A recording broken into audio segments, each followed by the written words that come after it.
Beyond the quiet beaches and sleepy towns of Delaware, there are marsh islands hidden behind tall reeds and winding waterways.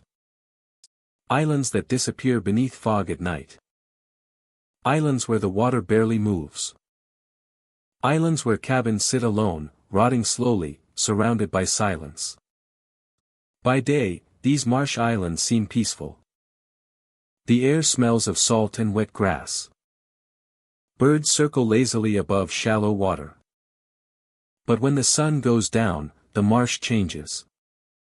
The ground breathes. The water whispers. And the cabins begin to remember. Fishermen speak of lights glowing inside abandoned cabins. Boaters hear footsteps splashing through shallow water with no one there. Some claim they saw figures standing motionless at cabin windows, watching the tide come in. These cabins were once shelters. Homes for crabbers, hunters, and families seeking isolation. Now, they are something else. Tonight, we drift into the marsh islands of Delaware. Into cabins where the water never forgets. And where the dead do not stay silent for long. Hello, my dear friend. I am truly glad you are here with me tonight. Because what we are about to explore lies far from busy roads, far from city lights, and deep within some of the quietest places along the Atlantic coast. The land shifts constantly. Channels open and vanish. Over the years, people built small cabins here to escape the world. Some lived off the water. Some hid from the past. Some never planned to stay long. But the marsh has a way of holding on. Visitors have reported hearing knocking on cabin walls late at night. They see wet footprints appear on wooden floors. They hear voices calling softly from the reeds. Some believe spirits became trapped when storms swallowed entire islands. Others say the marsh itself creates echoes of the dead. Before we continue, let me ask you something. If you were staying alone in a marsh island cabin, and you heard slow footsteps splashing toward your door through the dark water, would you open the door to Loka?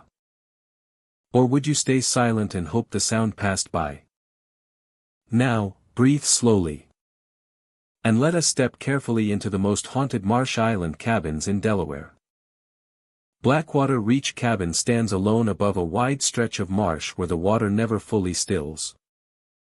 Thick wooden stilts lift the structure several feet above the dark surface below, keeping it just out of reach of the slow-moving tides. Reeds sway constantly around it, brushing against one another with a soft, restless sound. The cabin can only be reached by boat, following narrow channels that shift with the seasons. By day, the marsh feels quiet and distant. Sunlight reflects off black water in dull flashes. The cabin looks weathered but stable, its paint faded by years of moisture and heat. The cabin looks weathered but stable, its paint faded by years of moisture and heat. Wooden steps rise from a small dock, creaking with every footstep. Wooden steps rise from a small dock, creaking with every footstep. Inside, the space is simple. A single room, narrow windows, and old fixtures left behind when the power was disconnected years ago. Inside, the space is simple. A single room, narrow windows, and old fixtures left behind when the power was disconnected years ago. No electricity runs to Blackwater Reach Cabin anymore. The wiring remains inside the walls, cut and capped long ago. Lantern hooks hang from ceiling beams. Switches still sit beside doorways, but they do nothing.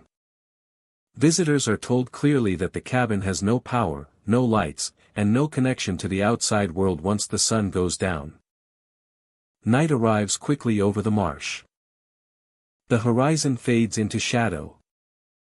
And the water becomes a single dark surface reflecting nothing. Sounds carry farther after sunset. Frogs fall silent. Insects hum steadily. The cabin feels suspended between water and sky. Isolated and exposed. That is when the lights appear. At night, lights flicker inside despite no power. A faint glow pulses behind the windows, soft and uneven, like lantern light disturbed by wind. Those who approach expecting company find the dock empty and the interior dark once they step inside. The lights never activate switches. They do not respond to touch or motion. They seem to appear independently, confined to certain areas of the cabin, most often near the ceiling or back wall. No heat accompanies them. No sound. Just light where none should exist. Humidity thickens. Breathing feels slower, more deliberate. The floorboards, worn smooth by time, remain still at first, but the silence never lasts. Boaters hear tapping beneath the floorboards. The sound comes from below the cabin, rising through the stilts and into the wood. It begins as a soft, irregular knock, spaced unevenly. Tap. Pause. Tap tap. The rhythm feels exploratory rather than random. Those who listen closely notice the tapping moves. It travels from one corner of the cabin to another, following the pattern of stilts beneath the structure. Sometimes it pauses directly underfoot, close enough to feel through the soles of boots. The tapping is not loud. It does not strike with force. Instead, it sounds careful, like fingers testing surfaces. As if something is moving upward from below, checking each support in sequence. The tapping grows slightly higher, then stops abruptly, only to begin again elsewhere moments later. Looking beneath the cabin reveals nothing. Lantern light shows only dark water and drifting reeds. The stilts stand clear and intact. No shapes break the surface. The tapping continues even when the water below remains still. The floorboards respond subtly. At times, they vibrate faintly, not enough to move objects, but enough to notice. Cups rattle softly. Loose planks hum for a second, then fall silent. The lights and tapping never occur at the same time. When the windows glow, the tapping stops completely. When the tapping resumes, the lights vanish. The two phenomena alternate, as if the cabin shifts focus between above and below. Visitors rarely stay through the entire night. Most leave before midnight, returning to their boats with relief. Those who remain report difficulty sleeping. The tapping pulls attention downward. The flickering light draws the eye upward. Rest becomes fragmented. Local guides know the reputation well. They warn visitors to return before dark. They avoid approaching the cabin at night themselves. Stories are shared quietly, without embellishment. No one claims to know what causes the activity. Old records offer partial context. The Marsh once supported small fishing camps, temporary structures raised above the water on similar stilts. These camps were abandoned after repeated losses of equipment and unexplained structural damage. Blackwater Reach Cabin was built later, using similar techniques, in a place others had already left.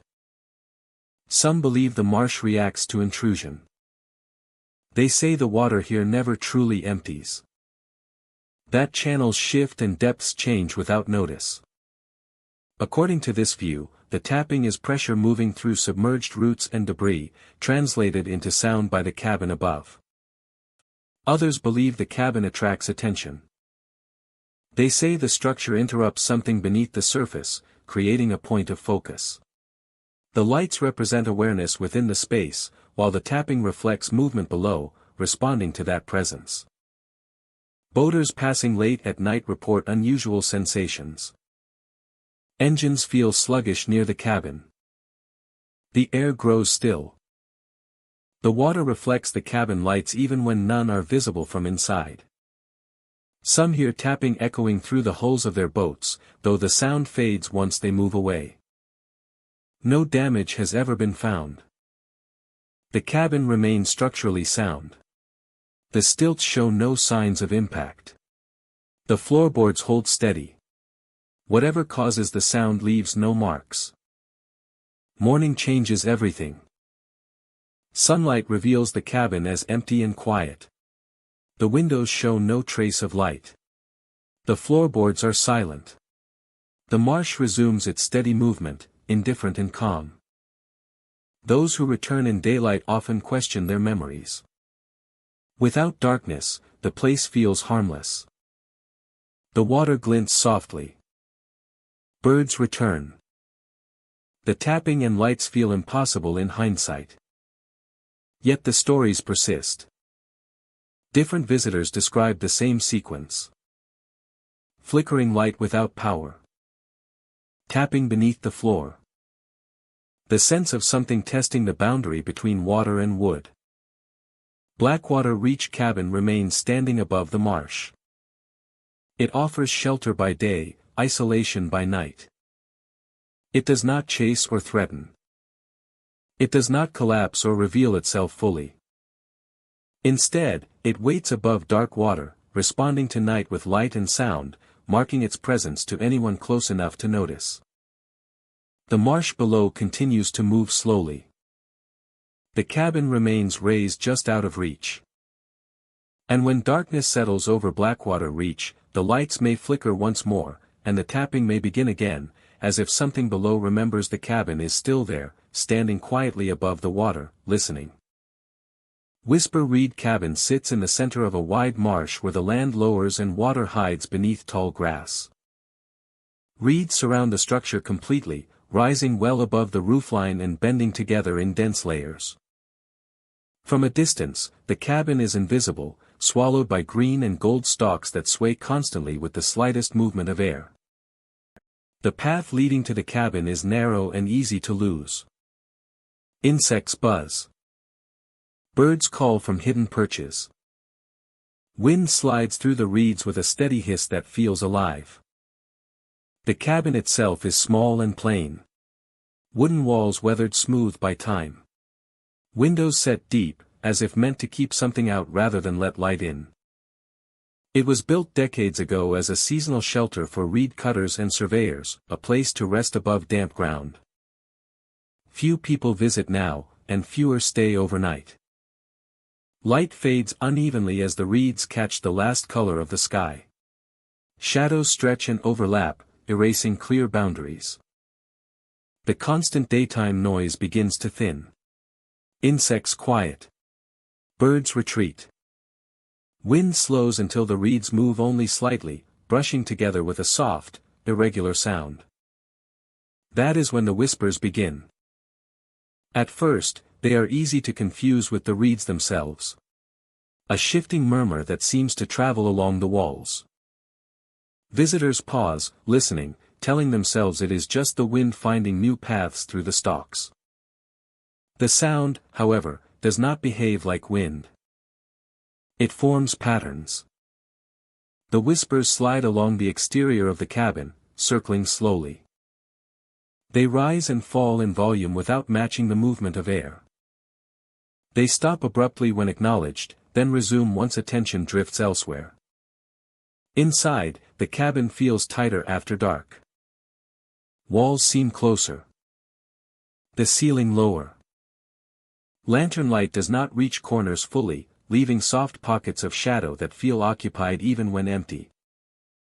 As night settles, the whispers grow clearer. They press gently through the walls, not loud enough to startle, but distinct enough to feel intentional. The sound is close, intimate, like someone speaking just beyond reach. The tone is calm, careful, and patient. Then visitors hear their names. Not shouted. Not repeated. Just once, spoken softly, as if testing whether it will be heard. The voice sounds familiar, shaped like someone remembered rather than someone present. It comes from outside the cabin, carried through reeds that remain otherwise still. Those inside often freeze. The instinct to respond is strong. Hearing Oni's name spoken creates a reflex that is difficult to suppress. Some answer without thinking, calling back into the darkness. Others remain silent, listening as the reeds whisper names that belong to no one else present. Looking out the windows reveals nothing. Reeds press close to the glass, their shadows layered and shifting. No figure stands beyond them. No path opens. The marsh remains dense and unreadable. Stepping outside rarely brings relief. The moment the door opens, the soundscape changes. Whispers fade into the background hiss of reeds, becoming indistinguishable. The air feels heavy, damp, and expectant. Visibility is limited to a few feet in any direction. The cabin disappears quickly behind the curtain of grass. Visitors report feeling turned around almost immediately. Directions lose meaning. Paths that should lead back curve gently away. After only a short walk, many find themselves disoriented, unsure which way they came. Returning inside restores the whispers. They pick up where they left off, sliding along the walls, testing different angles. Names are spoken again, sometimes closer, sometimes farther away. The sound never enters the cabin fully. It remains just beyond, respectful of some unseen boundary. Sleep becomes difficult. Those who lie down report half dreams that bleed into waking moments. The whispers slip into thought, mimicking internal dialogue. It becomes hard to tell which thoughts belong to the mind and which arrive from outside. The names repeat occasionally, never urgently, never demanding. Fear builds slowly rather than suddenly. Historical notes about the area are sparse. Early survey records mention difficulty mapping the marsh due to sound distortion and poor orientation. Journals from reed workers describe hearing voices at night that they attributed to fatigue and isolation. No incidents are formally recorded. Locals avoid the cabin after dark. They say the reeds listen. They say the marsh remembers who enters and does not like to be ignored. Advice is simple. If you hear your name, do not answer. If you feel watched, stay inside until morning. At dawn, the whispers stop. The transition is immediate. As the first light reaches the marsh, sound returns fully. Birds call. Insects resume. Wind moves freely through the reeds. The cabin feels ordinary again, small and quiet. Names are no longer spoken. Visitors who leave in the morning often feel embarrassed by the night before. In daylight, the experience feels unreal, exaggerated by darkness and isolation. The marsh looks harmless. The reeds sway gently, revealing nothing. They recall the way the sound felt closer than distance should allow. The experience lingers, resurfacing at unexpected moments when quiet settles too deeply. Whisper Reed Cabin remains where it has always been, hidden within tall grass that never truly rests. During the day, it offers shelter and silence. At night, it becomes something else. A place where sound slips through walls, where the marsh speaks without revealing its source. And where hearing your own name spoken from the dark teaches you how powerful a whisper can be when it knows exactly who you are. Driftwood Point Cabin sits alone at the edge of a rocky shoreline where forest meets sea. The structure was built from salvaged wood gathered after storms, planks and beams once part of ships, docks, and forgotten coastal buildings. Each piece carries its own history, worn smooth by water and time, fitted together with careful intention. From the moment one steps inside, the cabin announces itself through sound. The walls creak softly, even when the air is still. The floor shifts underfoot with slow, uneven movements. These noises are not sudden or sharp. They are constant, low, and patient, as if the cabin is breathing in a rhythm older than the people who visit it. During the day, the sounds feel almost comforting. Wood expands and settles. Wind moves along the shore. Waves strike stone and retreat. Everything seems explainable, even familiar. Night changes the tone.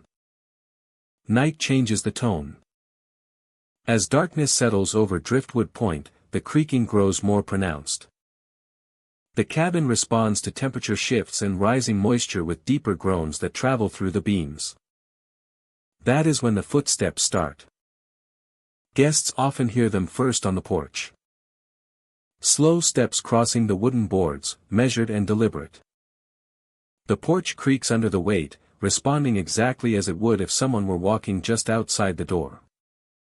The sound moves from one end to the other, pauses, then resumes.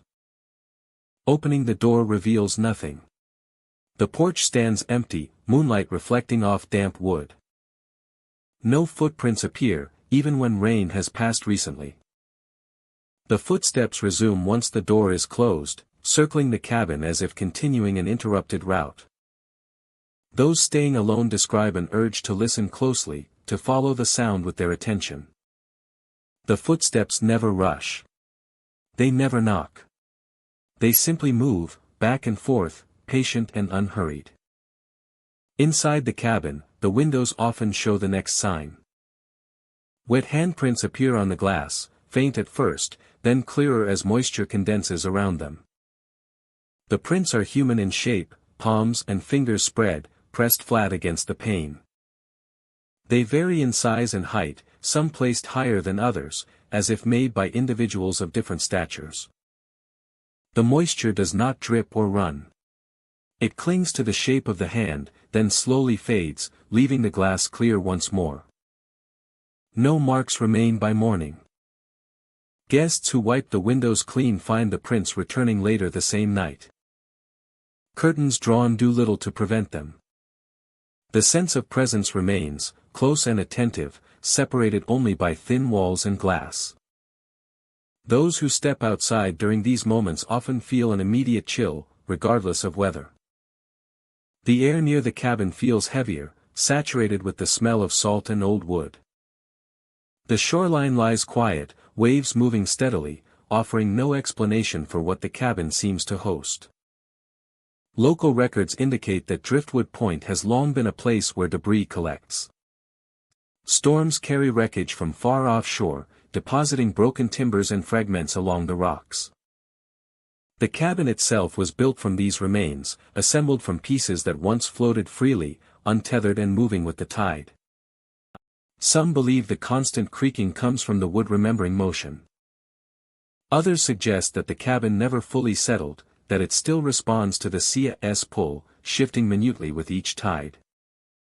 The footsteps and handprints are harder to dismiss. Visitors who stay multiple nights report a pattern. The activity increases during high tide, when waves reach higher along the rocks and spray carries farther inland. The footsteps grow louder.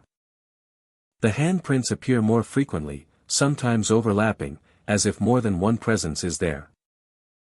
Sleep becomes fragmented. Dreams feature waterlogged corridors, endless decks, and the sound of wood under pressure. Waking brings relief mixed with uncertainty, as if something unfinished lingers just outside awareness. No one has reported seeing a figure clearly. Reflections in glass show only trees, sky, and the dark outline of the cabin itself. Shadows move as shadows always do, shaped by moonlight and cloud. Maintenance crews have inspected the cabin repeatedly. They find no structural issues that explain the regular footsteps. No leaks account for the moisture patterns on the windows. The building remains sound, if restless. Older coastal workers tell stories of people waiting at Driftwood Point long ago. Sailors stranded by storms. They speak of hands pressed to windows during storms, looking in from the dark, hoping for shelter or signal.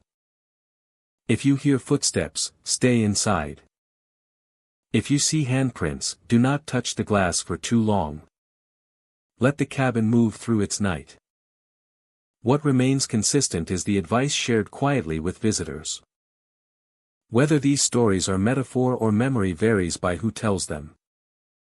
By morning, Driftwood Point cabin settles back into a quieter state. The creaking softens. The windows are clear. Sunlight warms the salvaged wood, revealing its varied textures and colors. The cabin looks peaceful, even inviting, perched between forest and sea. Guests often question their own experiences, wondering if fatigue or imagination filled in the gaps. Yet many choose not to stay a second night. Driftwood Point Cabin continues to stand, held together by wood that has traveled far and survived much. It listens to the sea. It responds to the tide. And when night falls, it remembers movement.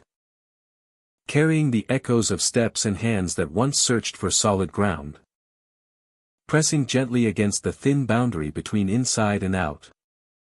Tucked into the tidal marshes of coastal Georgia stands a small cedar cabin known as Low Tide Shelter. Built in the 1940s by a wildlife surveyor who studied egret nesting patterns.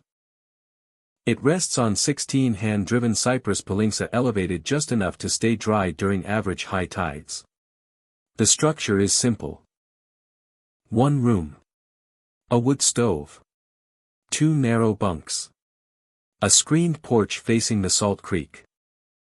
It was never meant for luxury. Only for refuge.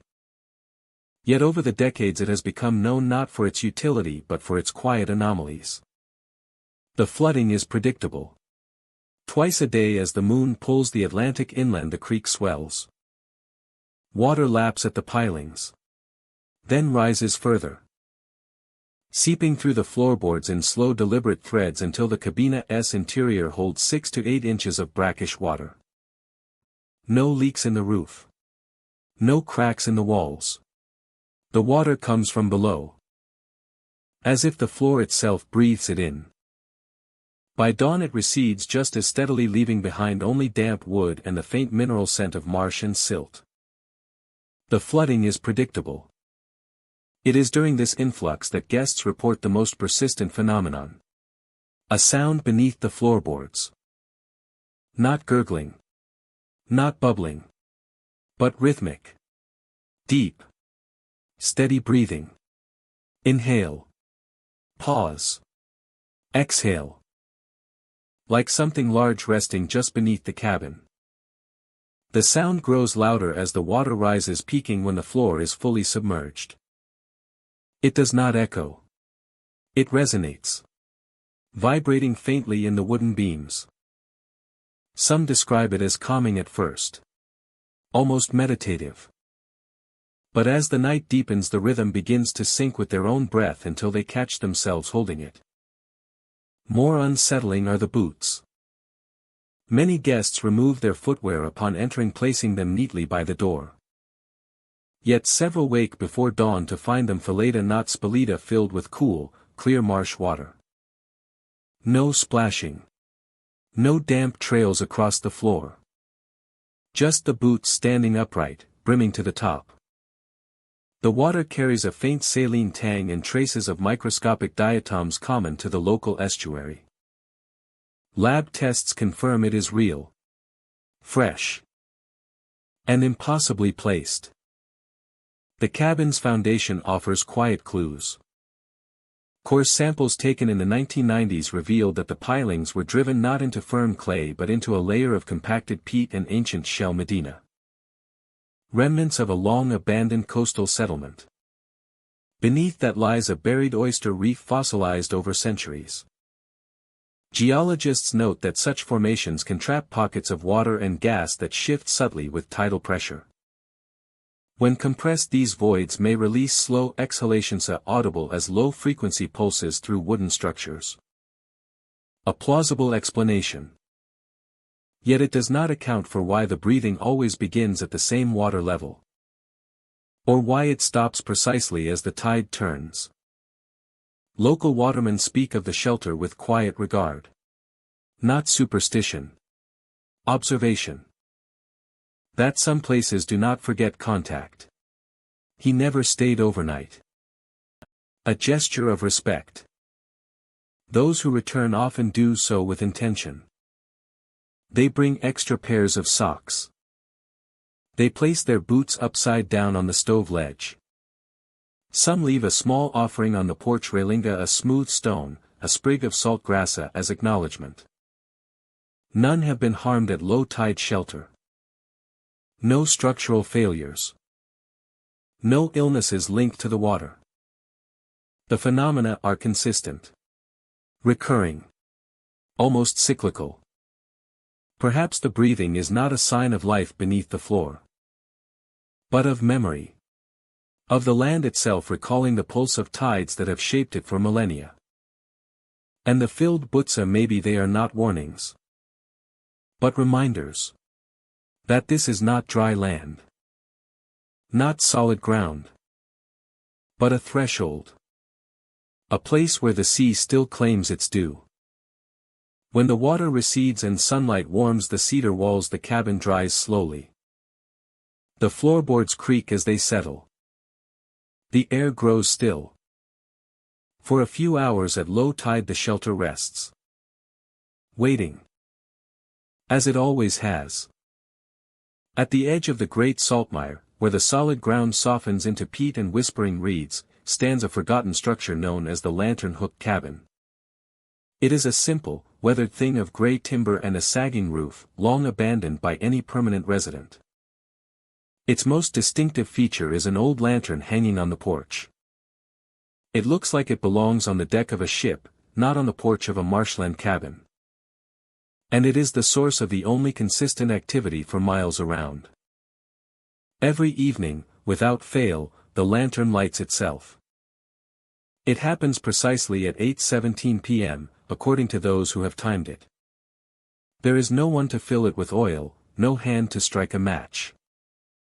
As the last light of day drains from the sky, the lantern simply begins to glow.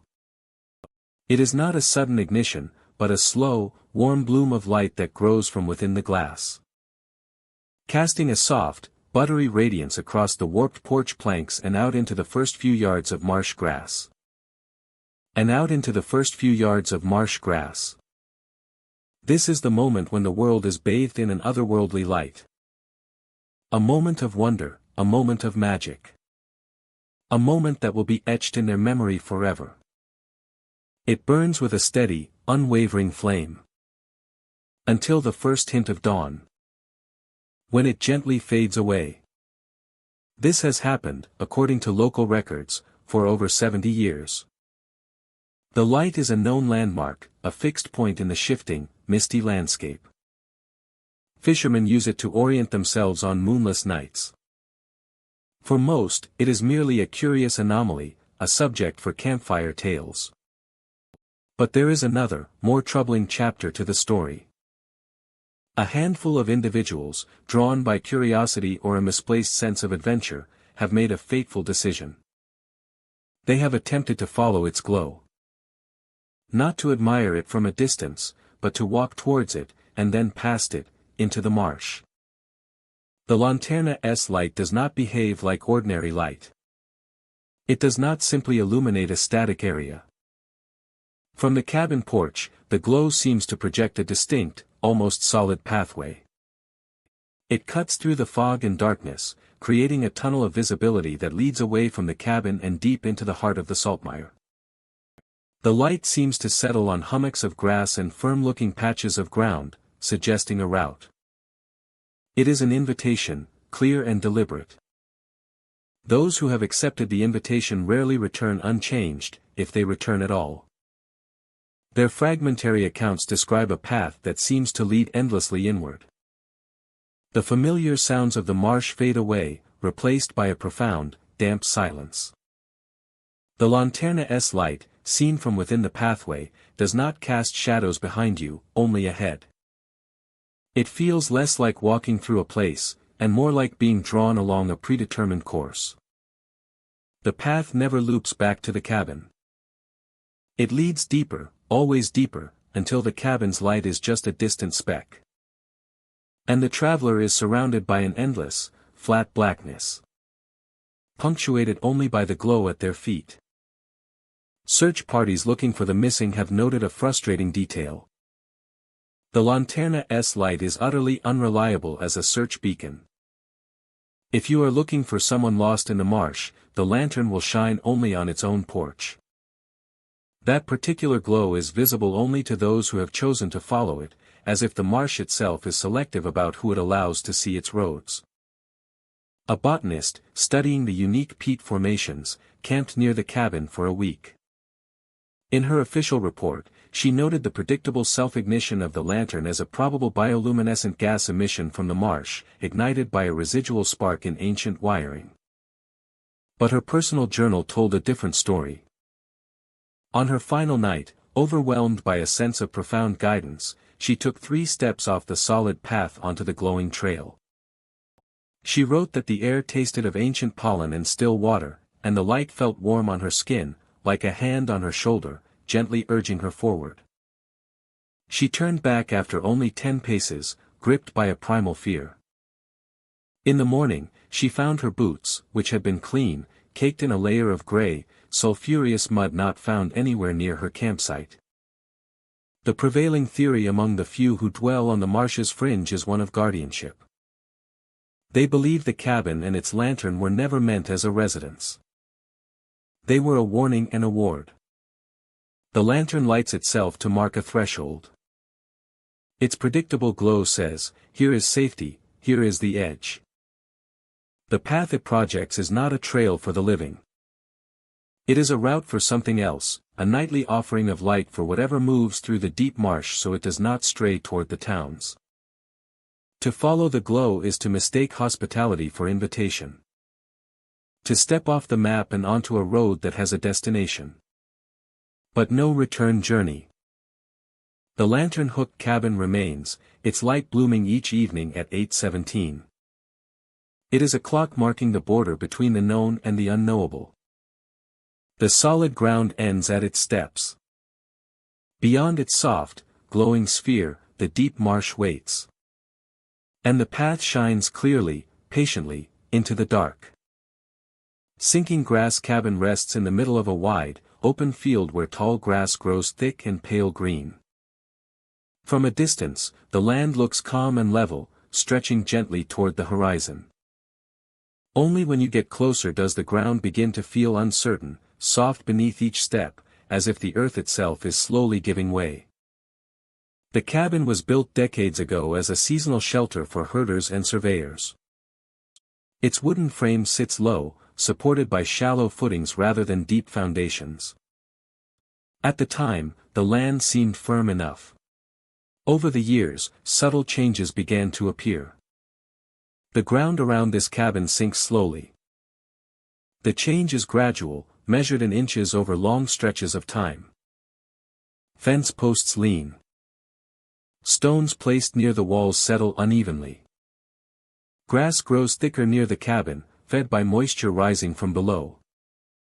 No sudden collapse has ever occurred. Instead, the land lowers itself quietly, as if exhaling. Visitors notice the sensation almost immediately. Walking toward the cabin feels slightly unbalanced. The earth dips inward from all sides, forming a shallow basin with the structure at its center. Rainwater collects here longer than elsewhere, soaking into the soil rather than running off. Inside the cabin, the effect becomes more pronounced. Visitors feel the floor tilt beneath them. The angle is subtle, but persistent. Standing still requires adjustment. A chair placed near one wall may slide slowly over time. A cup set down without care might roll just enough to draw attention. The tilt does not remain consistent. Some nights, the floor feels more level. Other times, the slope seems to change slightly, as if the cabin has shifted position while no one was watching. Measurements taken during inspections show no dramatic movement, yet the sensation remains undeniable. During the day, the cabin feels quiet and subdued. Light enters through narrow windows, illuminating dust motes drifting in still air. The wood creaks occasionally, responding to temperature changes. Everything appears stable, though never entirely settled. Night introduces a different presence. As darkness falls, the field grows silent. Wind passes over the grass but rarely reaches the cabin itself. The air feels heavier, closer to the ground. That is when the movement begins. At night, something moves beneath the boards. The sound is faint at first, a low shifting noise that seems to come from directly underfoot. It does not resemble animals scratching or burrowing. Instead, the movement feels slow and deliberate, like pressure rolling beneath the floor. A subtle lift, then a release. Floorboards flex slightly, then settle. The sensation travels from one side of the room to the other, never staying in one place for long. Listening closely reveals no clear rhythm. The movement pauses unpredictably, then resumes elsewhere. Sometimes it circles the center of the cabin. Other times it presses along the edges, as if tracing the boundary where wood meets earth. Looking beneath the cabin offers no clarity.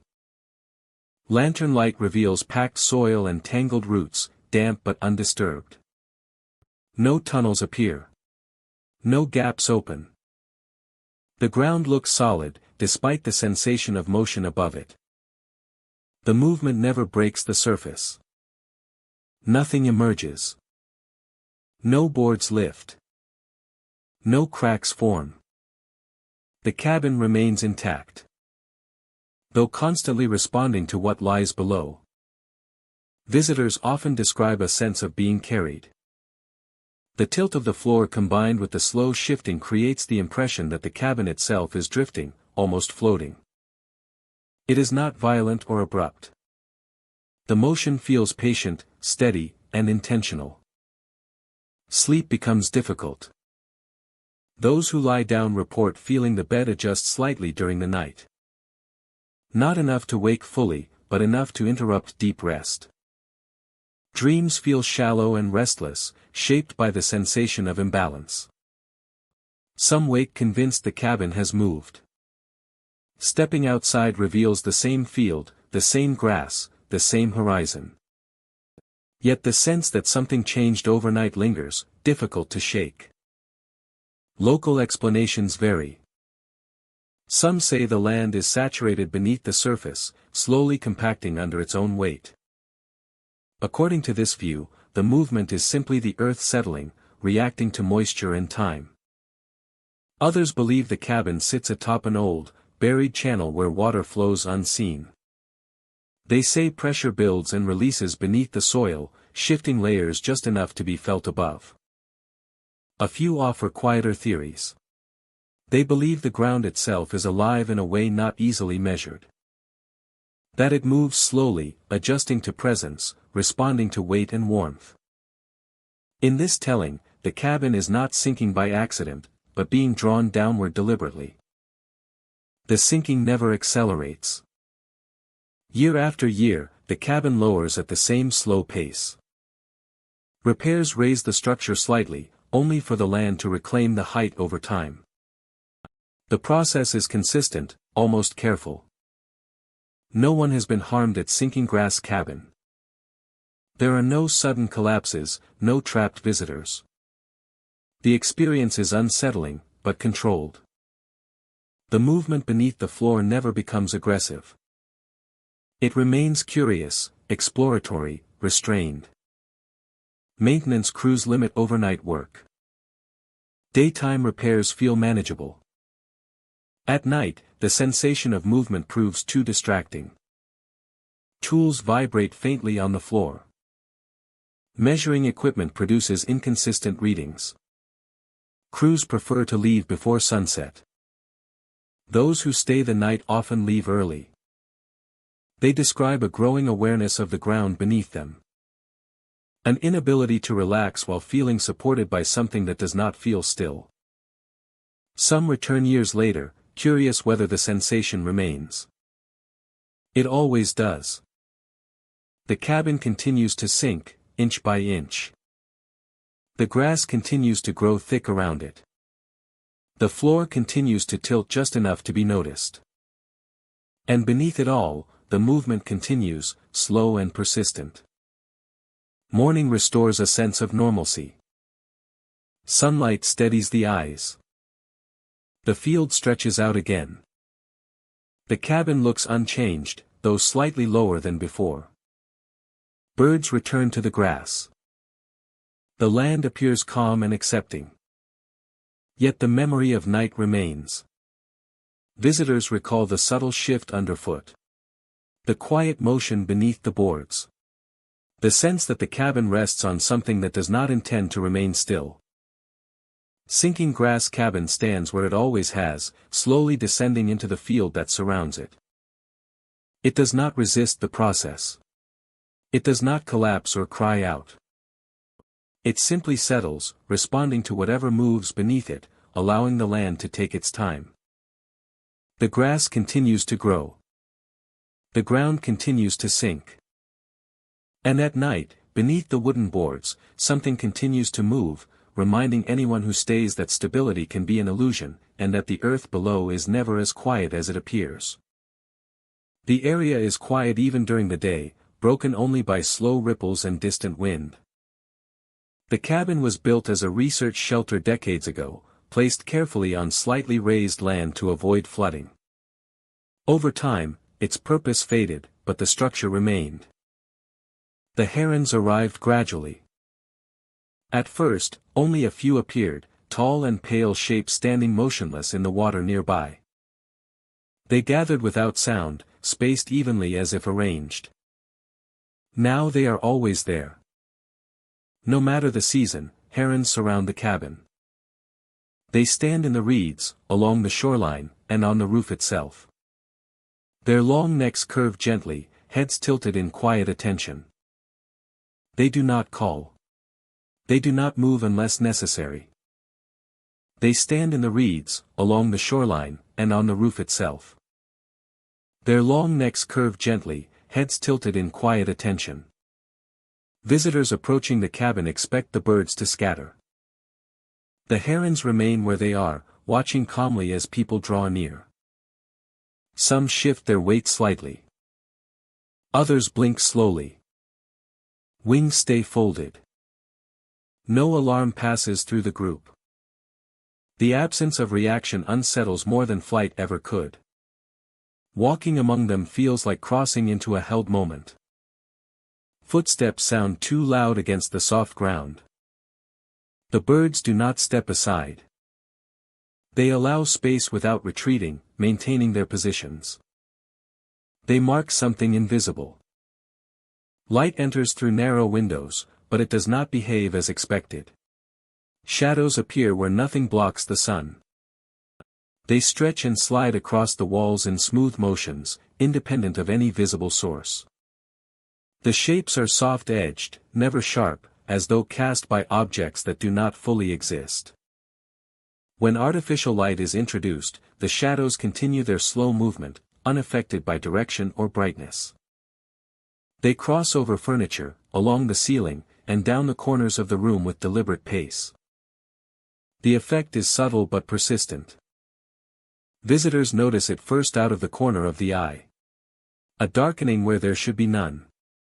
A shape passing behind them without sound.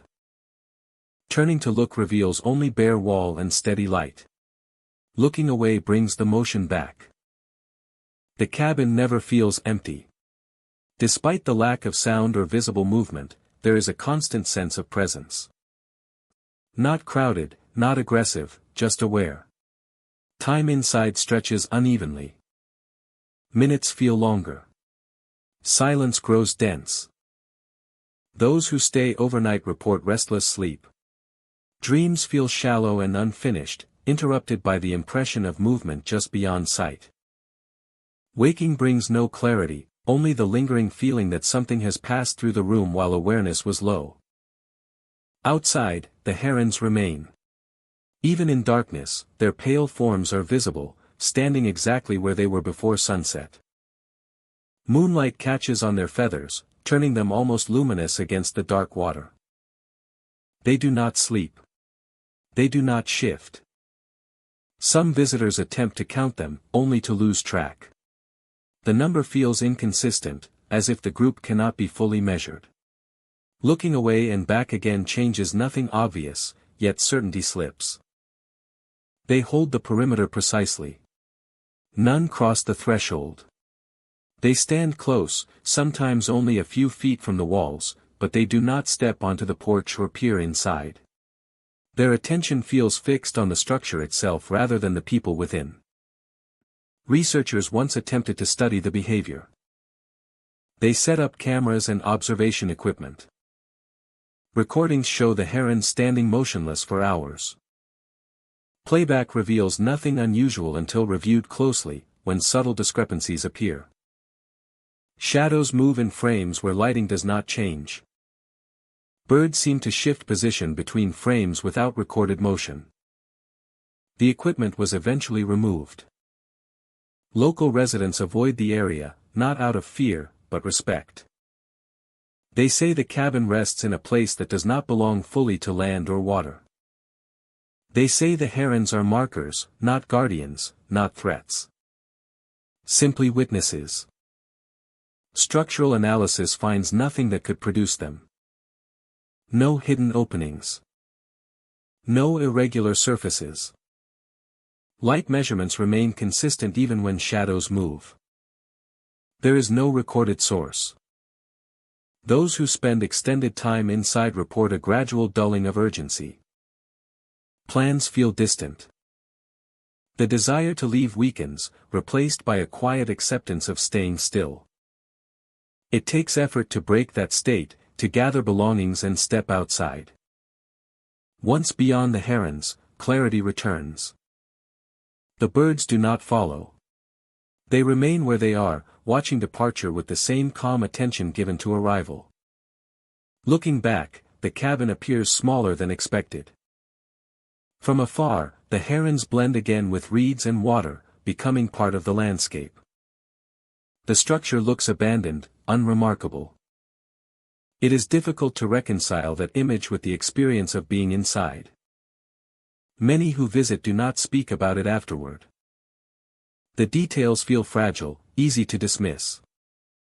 Moving shadows without light. Birds that do not react. A sense of being observed without intention or judgment. Explaining it aloud diminishes it. Pale heron cabin remains unchanged. It stands quietly at the edge of the wetland, surrounded by still water and silent birds. During the day, it offers shelter and shade. At night, it holds movement without sound and shadows without cause. The herons continue to gather, patient and unmoving. They do not warn. They do not guide. They simply remain. Marking a place. Where being watched. And the uneasy understanding. They only need to wait. Dead Channel Cabin sits on the edge of a narrow waterway where the current seems to lose its will. The channel connects two larger bodies of water, yet here it barely moves. Even on windy days, the surface remains smooth, reflecting the sky with unsettling clarity. Leaves fall and do not drift. Ripples fade almost immediately, as if absorbed. The cabin was built as a quiet retreat for anglers and surveyors, placed close enough to the water for convenience but far enough to avoid flooding. Visitors often comment on the stillness first. Not the peaceful kind, but an absence that feels deliberate. Frogs do not call. Insects hover only briefly before moving on. Even birds seem reluctant to land near the channel, choosing trees farther back instead. During daylight, the water looks shallow. The bottom appears visible through the clear surface, yet depth is difficult to judge. Colors flatten. Stones seem closer than they are. More than one person has stepped in expecting solid ground and felt the sudden drop beneath their feet. It is after sunset that the voices begin. The surface darkens until it reflects nothing at all. Moonlight breaks around it rather than settling on it. Standing at the edge gives the impression of looking into a gap rather than water, a vertical absence stretching downward. They are faint at first, almost indistinguishable from imagination.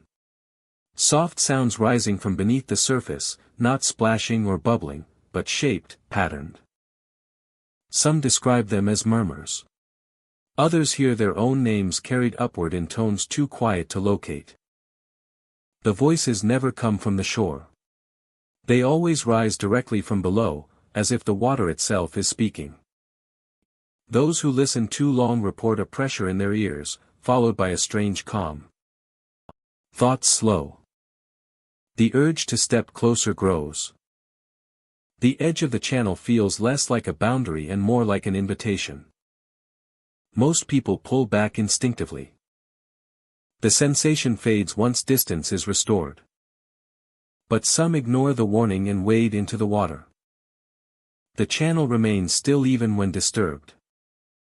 Water parts around legs without resistance. There is no current to push against. Movement feels heavier than expected, as if the water grips rather than flows. Several visitors have reported sudden contact near their ankles. A firm sensation, like hands closing briefly, then releasing. Not enough to pull someone under, but enough to cause panic. Those affected often stumble backward, scrambling toward shore with shallow breaths and racing hearts. The voices grow louder when people are in the water. Not louder in volume, but clearer in shape. As if the channel is responding to proximity. The sounds feel closer, more immediate, as if the channel is responding to proximity. Those who make it back to shore describe the same reaction. The voices stop abruptly the moment feet leave the water. Silence returns, thick and complete. Dead Channel Cabin offers little protection from the experience. Sound travels easily across the still surface, carrying whispers upward toward the structure. At night, guests inside the cabin sometimes wake to faint murmuring beneath the floorboards, rising through the dock supports and into the walls. Sleep is shallow here. Dreams feature endless water with no surface, of standing ankle deep while something moves just out of sight. Waking brings relief mixed with unease, as if something unfinished has been interrupted. Historical records provide fragments of explanation without clarity. Before the cabin existed, the channel served as a boundary marker for early transport routes. Barges avoided stopping there.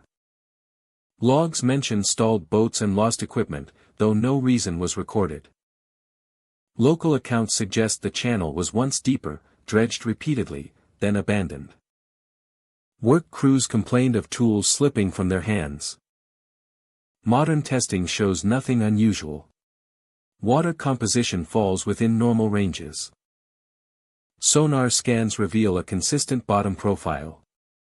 There are no submerged structures that would explain voices or contact. Yet the reports persist. Visitors who stay more than one night often feel watched by the water.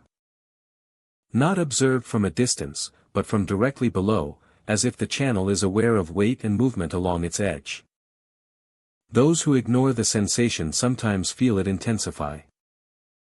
Standing too close for too long creates a lightheaded feeling, a narrowing of focus that centers entirely on the dark surface. Breaking away requires conscious effort, like waking from a trance. Cabin caretakers enforce strict rules. No swimming. No waiting after sunset. No standing on the dock at night. These rules are presented as safety precautions, but their seriousness suggests deeper concern. By morning, Dead Channel appears unchanged. Sunlight returns reflections. The water looks harmless again. Voices vanish completely. Guests often doubt their own experiences in daylight, struggling to reconcile calm visuals with remembered sensations. Many choose to leave early. Those who remain often avoid the channel entirely, keeping distance even during the day. The stillness feels heavier once noticed, difficult to forget.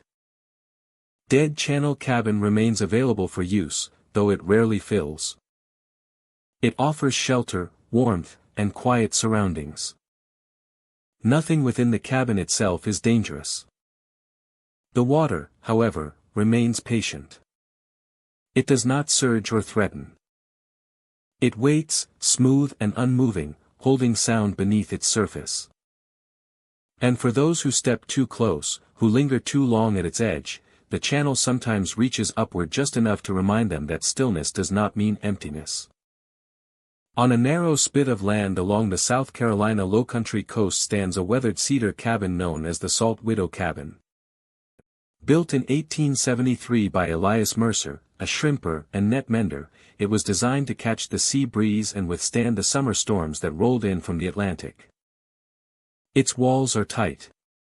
Its roof steeply pitched. A small porch faces the tidal creek where Elias would tie his skiff at dusk. He vanished during a squall in the spring of 1891. His boat was found adrift 10 miles offshore. His wife, Lillian, remained in the cabin. Not in despair. In quiet resolve. She lit a kerosene lamp each evening. And placed it in the front window. Every night. For 37 years.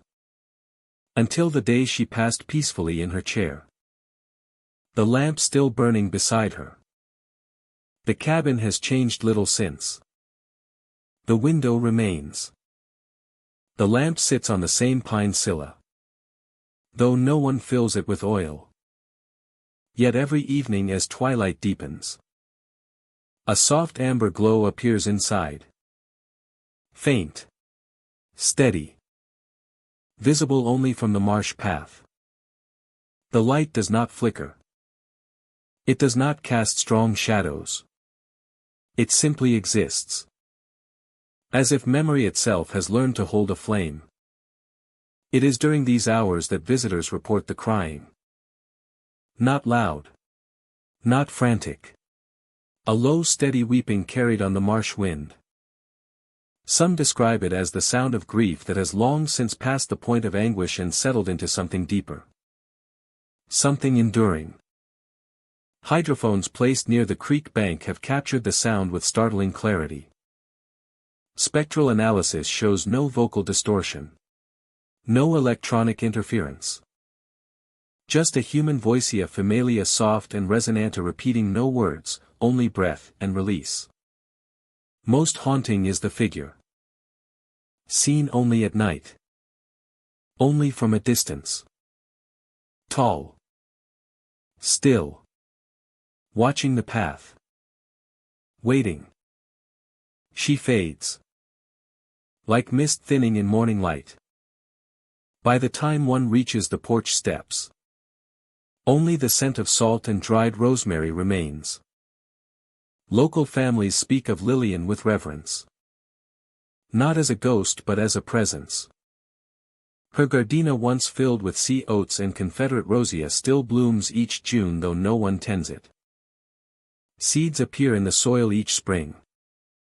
Birds avoid the cabina's roofline but nest freely in the live oaks just beyond the yard. One longtime waterman leaves a small bundle of net twine on the porch step each October the month Elias was lost. He never stays to watch. He simply places it down and walks back. The twine is always gone by morning. Scientists have studied the acoustics of the marsh. Temperature inversions over the brackish water can carry sound farther than usual. Wind moving through hollow reed stems produces harmonic frequencies that mimic vocal tones. All true. Yet the crying occurs only near the cabin. Only after dusk. And only when the lamp is visible. Guests who stay though few doa often describe a sense of calm rather than sorrow. A feeling of being in the company of deep patience. Some report dreams of mending nets by lamplight. Of hearing a distant bell buoy. Of waking with salt on their skin though none was present. The Salt Widow Cabin does not haunt. It remembers. It does not demand attention. It holds space. A quiet vigil kept not out of hope for return but out of loyalty to love itself.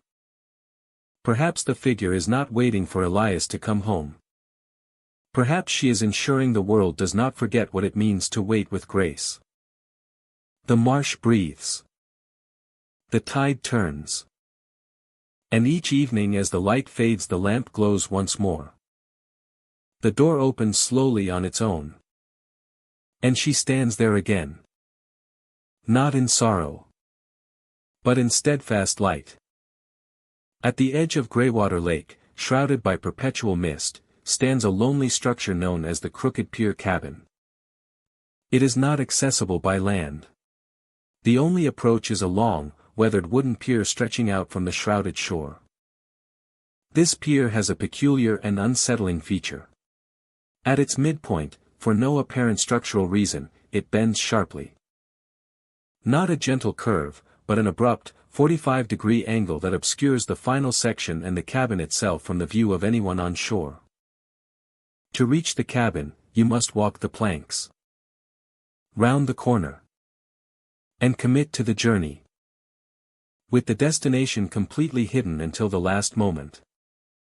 Visitors, often fishermen or kayakers seeking shelter from sudden squalls, describe a common experience on this walk. As they traverse the first straight section, they hear footsteps follow visitors across the boards. The sound is distinct. It is the echo of their own footfalls, but offset by half a second. Step. Step. Creak. Creak. It mimics their pace perfectly, a shadow in sound a few yards behind. If they speed up, the pace quickens to match. If they stop, the following footsteps take one more step before halting. It feels less like an echo and more like a precise duplication, as if the very structure of the pier is replaying their movement, or something is tracing their path with exacting patience. The instinct, of course, is to look. To turn and see who, or what, shares the pier. This is when the phenomenon intensifies. Turning around reveals nothing but fog. The mist, which hangs lightly over the lake, seems to thicken instantly behind the visitor into an opaque, cotton-white wall. It obscures the path just walked, swallowing the view of the shoreline entirely. The footsteps cease the moment one turns.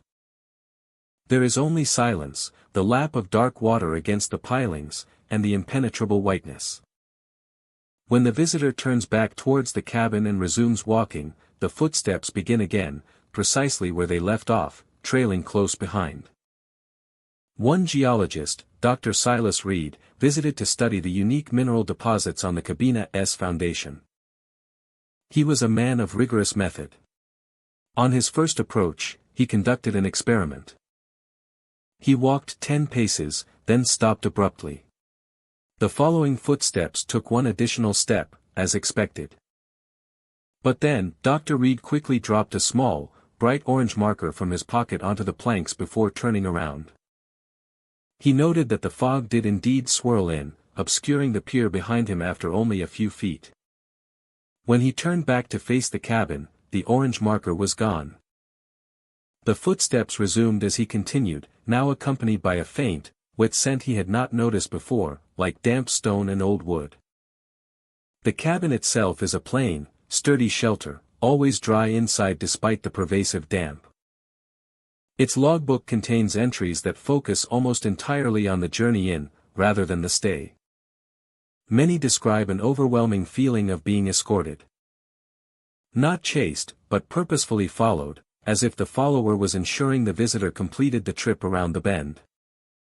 The most common advice written in shaky script is simple. Do not look back until you are inside with the door closed. The bend in the pier could be a result of the slow, uneven settling of the lakebed, a frozen moment of structural failure. The footsteps are likely the complex echo of sound bouncing off the water surface and the dense fog, a natural auditory illusion. The sudden fog is a microclimate effect, where the disturbance of air by a turning body causes a local condensation. Yet, old tales from the region speak of the guardian of the threshold. They say some places are not meant to be easily observed from both ends. The crooked pier, with its sharp bend, creates a ritual of approach.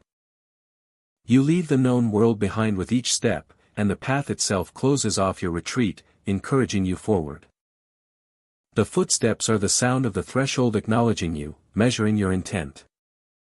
The fog is not concealment, but a form of respect, shielding you from the sight of what you are leaving behind, so you may focus only on the path ahead. To turn around is to break the ritual, to doubt the journey, and the threshold responds by showing you the void between worlds. The crooked pier cabin still offers refuge. Those who stay there often find a strange peace, a deep quiet broken only by the lake's gentle sounds. But the departure is always described as easier, simpler, as if the path is grateful for the completed visit. As if the path is grateful for the completed visit. The shore appears quickly through the mist. The bend seems less severe. The footsteps are rarely heard on the return trip.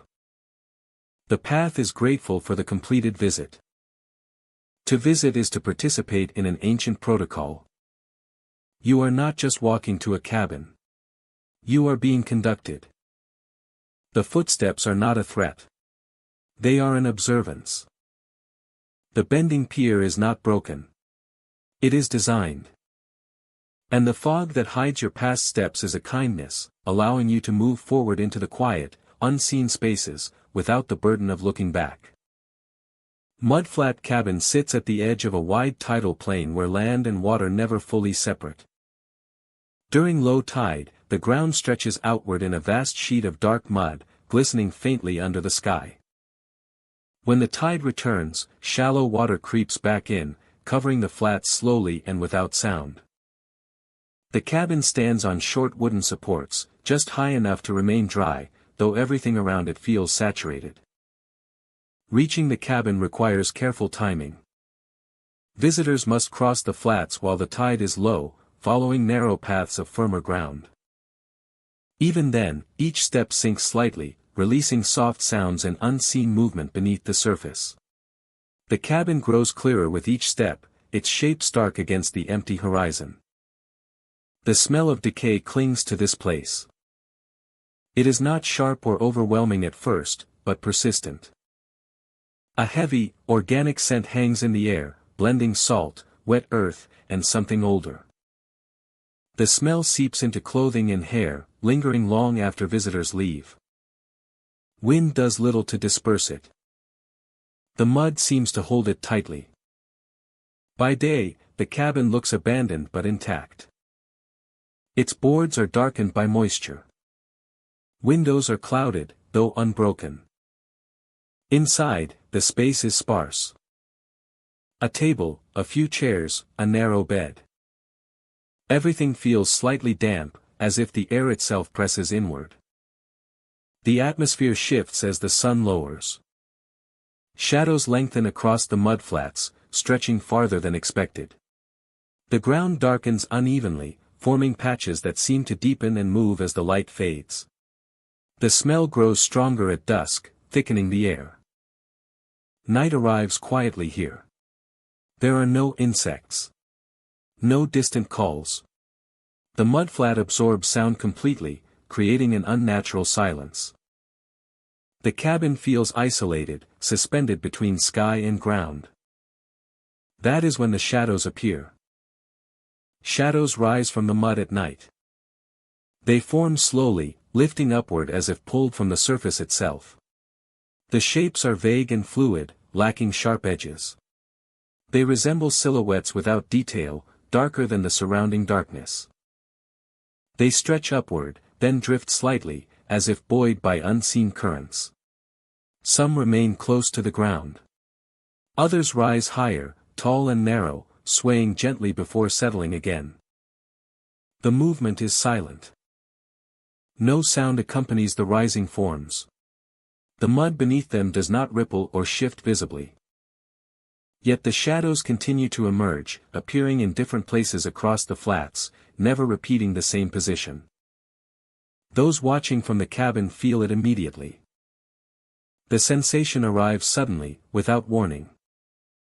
A tightening in the chest. A hollow feeling in the stomach. Breathing becomes shallow and deliberate. The dread does not attach to a specific thought or image. It exists on its own, heavy and insistent. The nausea follows closely. Not violent, but persistent. A rolling discomfort that makes standing difficult. Some visitors sit or lie down instinctively, trying to steady themselves as the sensation passes through waves. Leaving the cabin briefly provides no relief. Stepping onto the mudflat often worsens the sensation, as if proximity to the ground strengthens it. Returning inside offers only partial comfort. The shadows respond to attention. When watched directly, they seem to slow, their movement becoming more deliberate. Looking away allows them to rise and drift more freely. They do not approach the cabin, but they do not retreat either. Lantern light has little effect. Illumination cuts across the mud but does not alter the shadows. They remain intact within the light, darker than the ground beneath them, absorbing brightness rather than reflecting it. Some visitors describe the feeling of being noticed. Not watched by eyes, but acknowledged by presence. The dread sharpens when this sensation appears, as if the environment itself becomes aware of observation. The cabin offers no explanation. Walls remain still. Floors do not shift. There are no sounds from beneath or above. The structure feels separate from the flats, yet unable to shield those inside from what happens outside. Those who lie down report vivid, fragmented dreams that blend with waking awareness. Shadows appear behind closed eyes. The smell thickens in memory. The sense of unease persists even when consciousness fades briefly. Visitors rarely stay until morning. Most leave well before dawn, choosing to cross the mudflats in darkness rather than remain. The dread eases only after distance is gained, though traces of nausea often linger for hours. Local accounts of mudflat cabin are brief and firm. People do not elaborate. They simply advise against staying overnight. The place is described as heavy, draining, not dangerous in a physical sense, but deeply uncomfortable. Some believe the mud holds memory. They say the flats have absorbed countless organic remains over centuries, layering them into the ground. According to this view, the shadows are not figures, but impressions rising briefly as conditions allow. Others believe the flats release gases and scents that affect the body and mind. They cite natural processes that cause nausea and fear responses. Yet this explanation does not account for the consistent appearance of shadows or the shared descriptions across visitors. A few speak of the tide itself. They say the water takes and gives back endlessly, reshaping the flats each day. Measurements show normal air composition. No toxic levels are detected. Structural inspections find nothing unusual about the cabin itself. Everything that can be measured appears ordinary. The experience remains subjective, yet remarkably consistent. Visitors who have never spoken to one another describe the same sensations. The same rising shapes. The same dread that arrives without cause. Sunlight reveals smooth, dark ground stretching outward. The cabin stands quiet and empty. No marks indicate where shadows rose. No trace of movement remains. The smell lessens but does not disappear. It remains faintly present, woven into the air, reminding visitors that the flats are never truly clean or still. Those who leave carry the experience with them. They report heightened sensitivity to certain smells. Discomfort near wetlands or tidal areas. A lingering sense of unease when standing on soft ground. Mudflat cabin remains where it is. It does not draw crowds or attention. It waits quietly between tides, standing above ground that shifts and remembers. The shadows rise only at night, when the world grows still enough to notice them. The dread fades with distance, but the memory remains. A reminder that some places do not need sound or motion to be unsettling. That the ground beneath us can hold more than weight and water. And that at Mudflat Cabin, the mud does not stay quiet forever. Fog arrives without warning. The shelter stands quietly, surrounded by wind and distant bird calls. The structure was built as an emergency refuge for hikers. Most days, it stands quietly, surrounded by wind and distant bird calls, no different from dozens of similar shelters scattered across remote terrain. One moment the land stretches outward, visible and calm. The next, a dense wall of white rolls in from every direction at once. Trees vanish.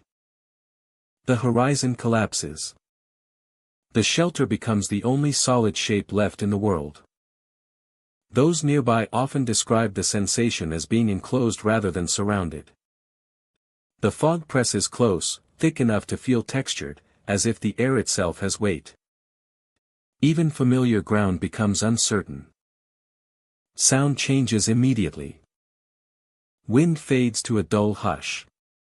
Footsteps lose their sharpness, landing softly as though absorbed by the ground. Words feel flattened, stripped of echo and distance. Calling out produces sound that seems to fall back toward the speaker rather than move forward. The wooden walls mute everything. The scrape of boots, the clink of gear, even breathing feels subdued. Lantern light does little to define the space, its glow swallowed by the fog pressing against the windows. Outside shapes blur into nothingness. Time begins to loosen its grip. Visitors sit down intending to wait out the fog. Minutes pass quietly. Conversation drifts and then stops without decision. The stillness feels heavy but not threatening, like the pause between thoughts. Clocks become unreliable. Wristwatches run slow or appear frozen, then resume later without explanation. Phones lose signal and struggle to update time. Looking at a screen provides no clarity, only the sense that something is out of sync. Some visitors experience a growing calm that borders on drowsiness. Muscles relax. Urgency dissolves. Thoughts lose their sequence. It becomes difficult to recall what was being discussed moments earlier. The past hour feels distant and indistinct, as though it belongs to another part of the day. Those who attempt to leave during heavy fog often reconsider. Stepping outside brings immediate disorientation. Direction loses meaning.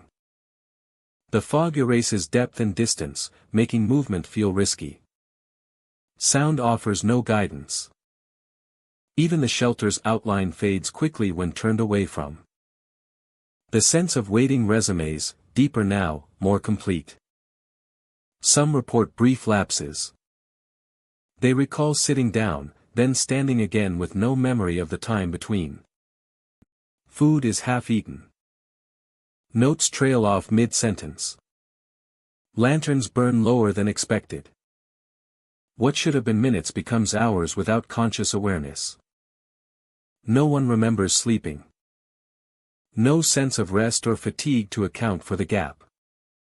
The missing hours feel smooth, uninterrupted, as if time simply slipped past without engaging attention. Those inside often notice the fog thinning only after it has already begun to lift. Light shifts subtly. Shadows regain definition.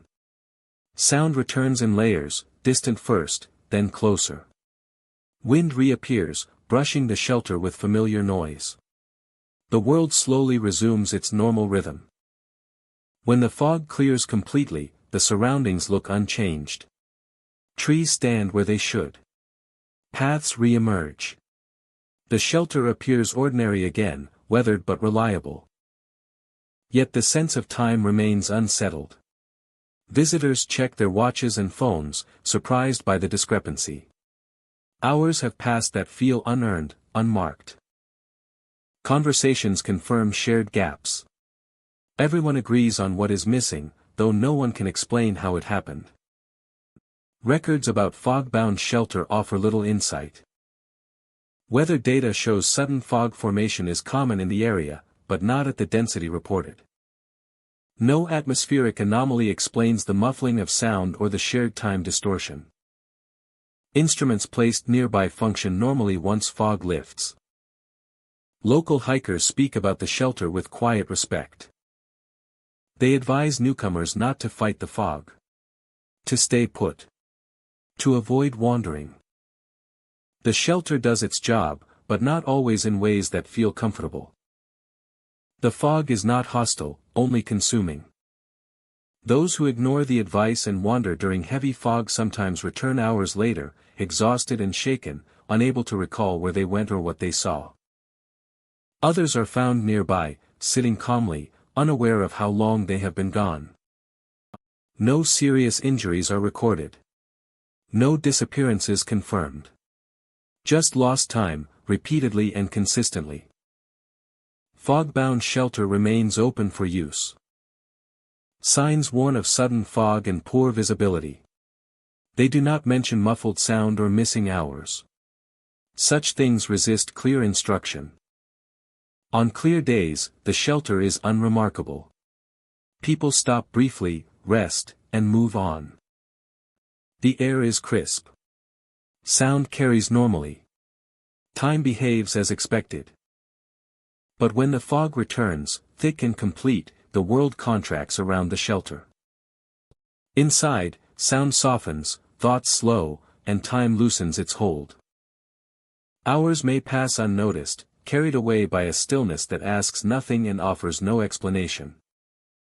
When clarity finally returns, those who leave do so with a heightened awareness of each step and each moment, knowing how easily both can be taken without struggle. Fog-bound shelter stands ready for the next arrival, quiet and unchanged, waiting for the fog to roll in once more and remind its visitors that not all time is meant to be counted as it passes. Black Tide Cabin rests beside a broad marsh where water and land blend without clear borders. Reeds rise thick and tall around the structure, their pale tops swaying gently even when no wind can be felt. A narrow boardwalk leads to the door, elevated just enough to stay dry during ordinary tides. The cabin was built as a seasonal refuge for survey crews working the wetlands. It is sturdy but simple, raised on posts driven deep into soft ground. From a distance it appears isolated, but not unsafe. By day, the marsh reflects sky and cloud, and the water carries a faint shimmer of life. Everything changes during the new moon. On those nights, the sky offers no light at all. The moon disappears completely, and the marsh darkens in response. Water that once reflected stars becomes a smooth, lightless surface. Even nearby lanterns fail to penetrate it, their glow stopping abruptly at the edge as if absorbed. Visitors who arrive during a new moon often feel the shift immediately. The air grows heavier. Sound behaves differently, traveling too far in some moments and not at all in others. The reeds seem closer, leaning inward though they have not moved. As darkness settles fully, voices begin to rise from the marsh. They are soft and low, layered together in slow rhythm. Not loud enough to startle, but steady enough to command attention. The sound comes from within the reeds, drifting across the water without direction. It does not echo. It does not fade. Those who listen carefully realize the voices are not speaking words. They chant, repeating tones that feel structured, intentional. The pattern never speeds up or slows down. It continues at the same measured pace, indifferent to whether anyone is listening. Guests inside the cabin often report feeling compelled to step closer to the windows. Curtains are pulled aside without conscious thought. The darkness outside feels vast and open, more inviting than threatening. The chanting seems clearer near the glass, though its source remains hidden. The door is the next thing to move.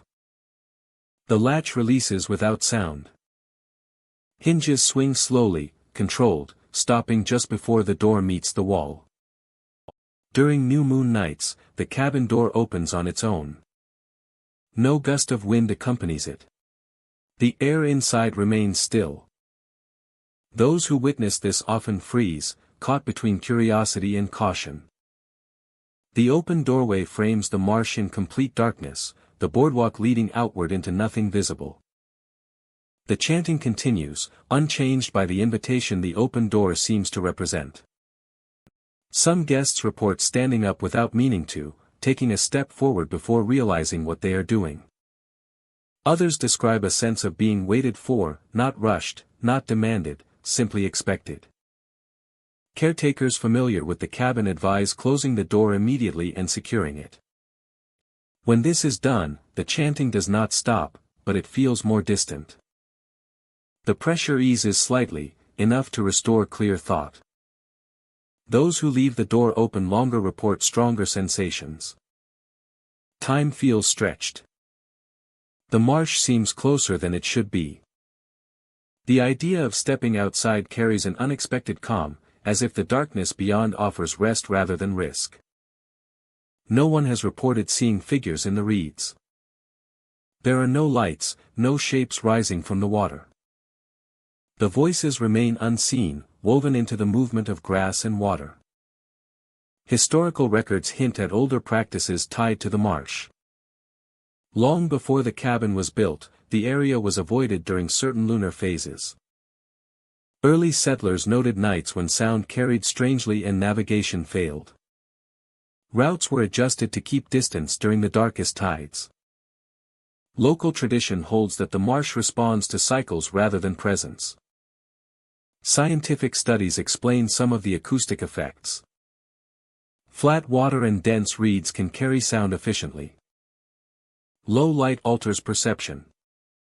The mind fills gaps left by darkness.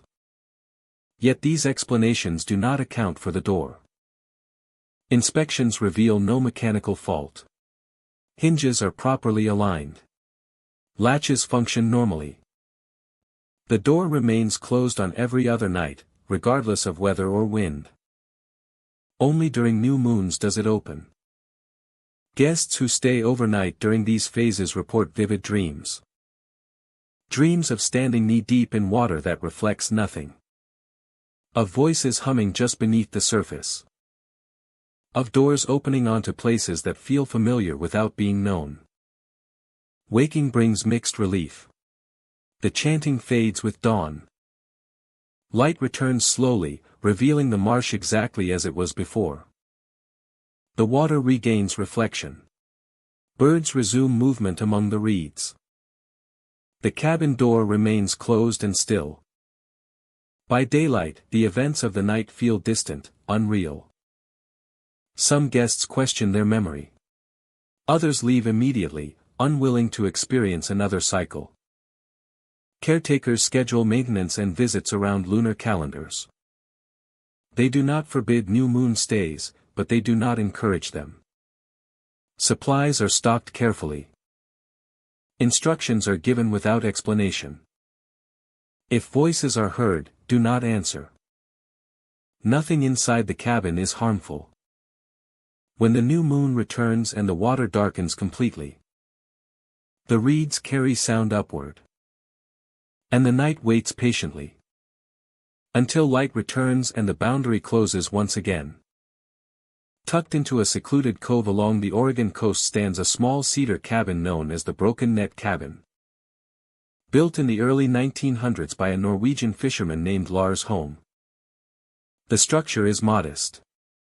A single room with a stone hearth, rough plank floors, and wide windows facing the Pacific. What sets it apart are the nets. Dozens of them.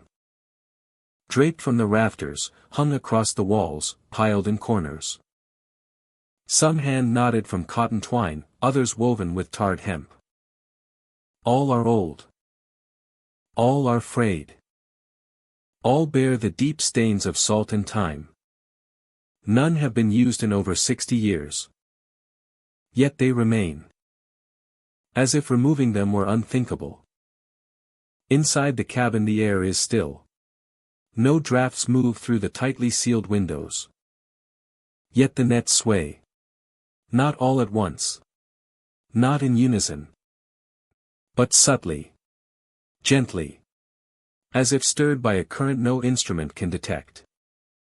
A section of mesh might ripple near the ceiling while another hangs motionless below. Sometimes a single strand lifts and settles like a sigh. Visitors pause upon entering. Not out of fear but wonder. The movement is too precise to be random. Too rhythmic to be coincidence. It feels intentional. As if the nets are breathing. Or listening. Those who stay overnight report a more intimate phenomenon. A sense of light pressure around the wrists or ankles while sleeping. Not painful. Not restricting. But distinct. Like the gentle hold of woven fibers, soft yet insistent. Some wake with faint indentations on their skin. Pale lines in the shape of loops and knots. No marks remain by morning. Yet the sensation lingers in memory. A quiet reminder of contact. A quiet reminder of contact. The cabin's history offers quiet context. Lars' home was known for his meticulous craft. He repaired nets daily, humming old sea shanties as he worked. In 1947 a sudden squall capsized his skiff 3 miles offshore. His body was never recovered. His wife continued to tend the cabin for 2 years before moving inland. She left everything as he had it.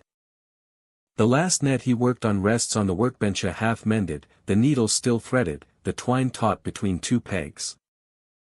It has not sagged. Not in 80 years. Geologists note that the bluff beneath the cabin contains high concentrations of magnetite and basalt.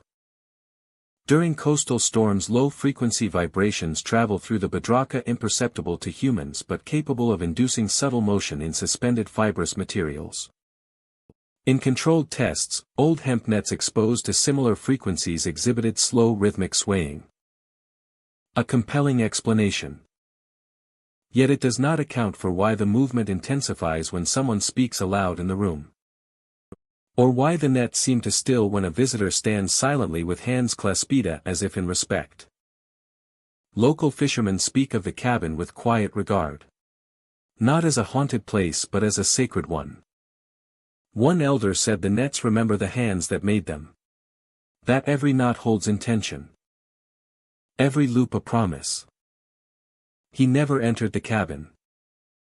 But he would leave a fresh herring on the doorstep each spring of the first of the season as thanks for safe passage past the reef.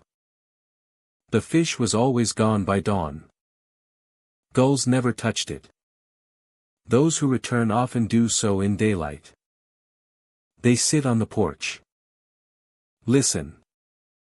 Watch the net sway in the still air. Some bring small offerings. Bundles of new twine, a carved wooden shuttle. As gestures of continuity. None have been harmed at Broken Net Cabin. No nets have fallen. No cords have tightened. The experience is not one of threat, but of connection. As if the space holds the memory of labor, love and loss. In every fiber. Perhaps the swaying is not movement at all.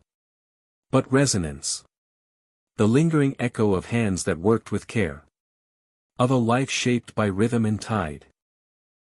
The gentle pressure at night, maybe it is not restraint. But reassurance. A whisper in the language of knots. You are held. You are seen. You are not alone. The nets remain. The sea breathes. And in the quiet heart of the cove the cabin stands not abandoned. But kept. At the remote southern tip of the Saltmire, where the wetlands give way to a broad, whispering expanse of tidal flats. Sits the ghost crab cabin. It is a simple shack built on stilts, accessible only by a narrow, winding boardwalk through the tall cordgrass. The area is known for its vibrant population of marsh crabs, tiny, scuttling creatures that dart across the mud in the daylight hours. By day, the cabin is a peaceful, if lonely, outpost for birdwatchers and marine researchers. But as the sun dips below the horizon, a subtle change occurs in the behavior of the local wildlife. And in the atmosphere of the cabin itself. Where a sense of unease settles over the occupant. As the darkness deepens and the silence grows. And the occupant's mind begins to unravel. The first sign is the sudden, synchronized flight of the crabs. As dusk settles, the crabs that normally forage along the mud banks will, without any visible threat, scatter suddenly at night. It is not a casual retreat into burrows. It is a rapid, panicked exodus, hundreds of tiny bodies clicking and rustling as they vanish into the grass or the water, leaving the flats eerily empty. This mass departure is so predictable that researchers note their observation times around it. The air grows still, and the only sound is the distant sigh of the tide. It is after this silent interval that the second phenomenon is sometimes observed. From the cabin's single window, or from the small raised porch, occupants have reported seeing figures move sideways through the reeds. The movement is unmistakably a slow, shuffling, lateral gait that is profoundly unnatural for a human. The figures are tall and thin, more like suggestions of shadow and vertical reed than solid form. They never approach the boardwalk or the cabin directly. They traverse the edges of the visible marsh, sliding between the tall grasses with a strange, gliding motion, always parallel to the waterline, as if patrolling a boundary. The third, and most pervasive, experience is auditory. Inside the cabin, especially during the stillest hours, occupants hear clicking sounds echo beneath the floor. The sound is sharp, like two smooth stones being tapped together, or the amplified click of a crab's claw. It is never frantic, but purposeful, as if something is testing the structure from underneath, feeling its way in the dark space between the mud and the floorboards. A doctoral student in marine ecology, Anya Petrova, spent a month at the cabin studying crustacean behavior. Her scientific logs are meticulous, detailing the exact time of the crab's scatter each evening. In her personal audio diary, however, her tone changes. She describes watching a figure, or perhaps two, moving sideways through the twilight with a chilling, mechanical grace. Most concerning to her was the clicking. She set up audio recorders under the cabin. The recordings captured the clicks perfectly. But analysis showed the sounds were not emanating from the mud. The vibrations were coming from within the wooden pilings themselves, as if the timber was producing the noise. One night, she dropped a small, high-powered glow stick through a gap in the floorboards. It illuminated only wet mud and her own shadow. But the clicking continued directly beneath her feet, and the glow stick, she swears, was gently pushed sideways into the dark, out of view. Scientific interpretations are grounded in the environment. The crabs likely scatter in response to a nocturnal predator, perhaps a hunting bird silent in its approach.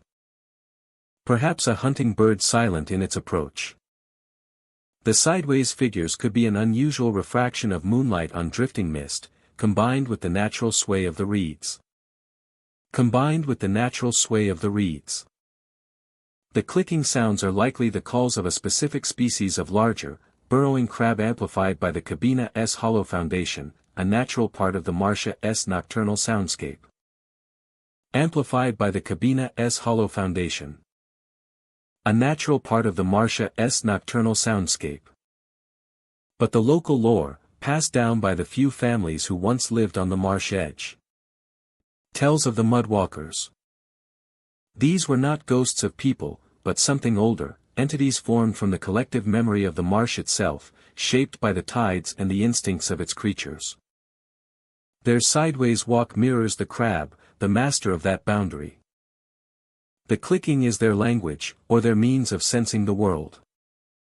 Their sideways walk mirrors the crab, the master of that boundary. Their sideways walk mirrors the crab, the master of that boundary. The clicking is their language, or their means of sensing the world. Their sideways walk mirrors the crab, the master of that boundary. The clicking is their language, or their means of sensing the world. Guardians of the transitional zones, the places between water and land. Their sideways walk mirrors the crab, the master of that boundary. The clicking is their language, or their means of sensing the world.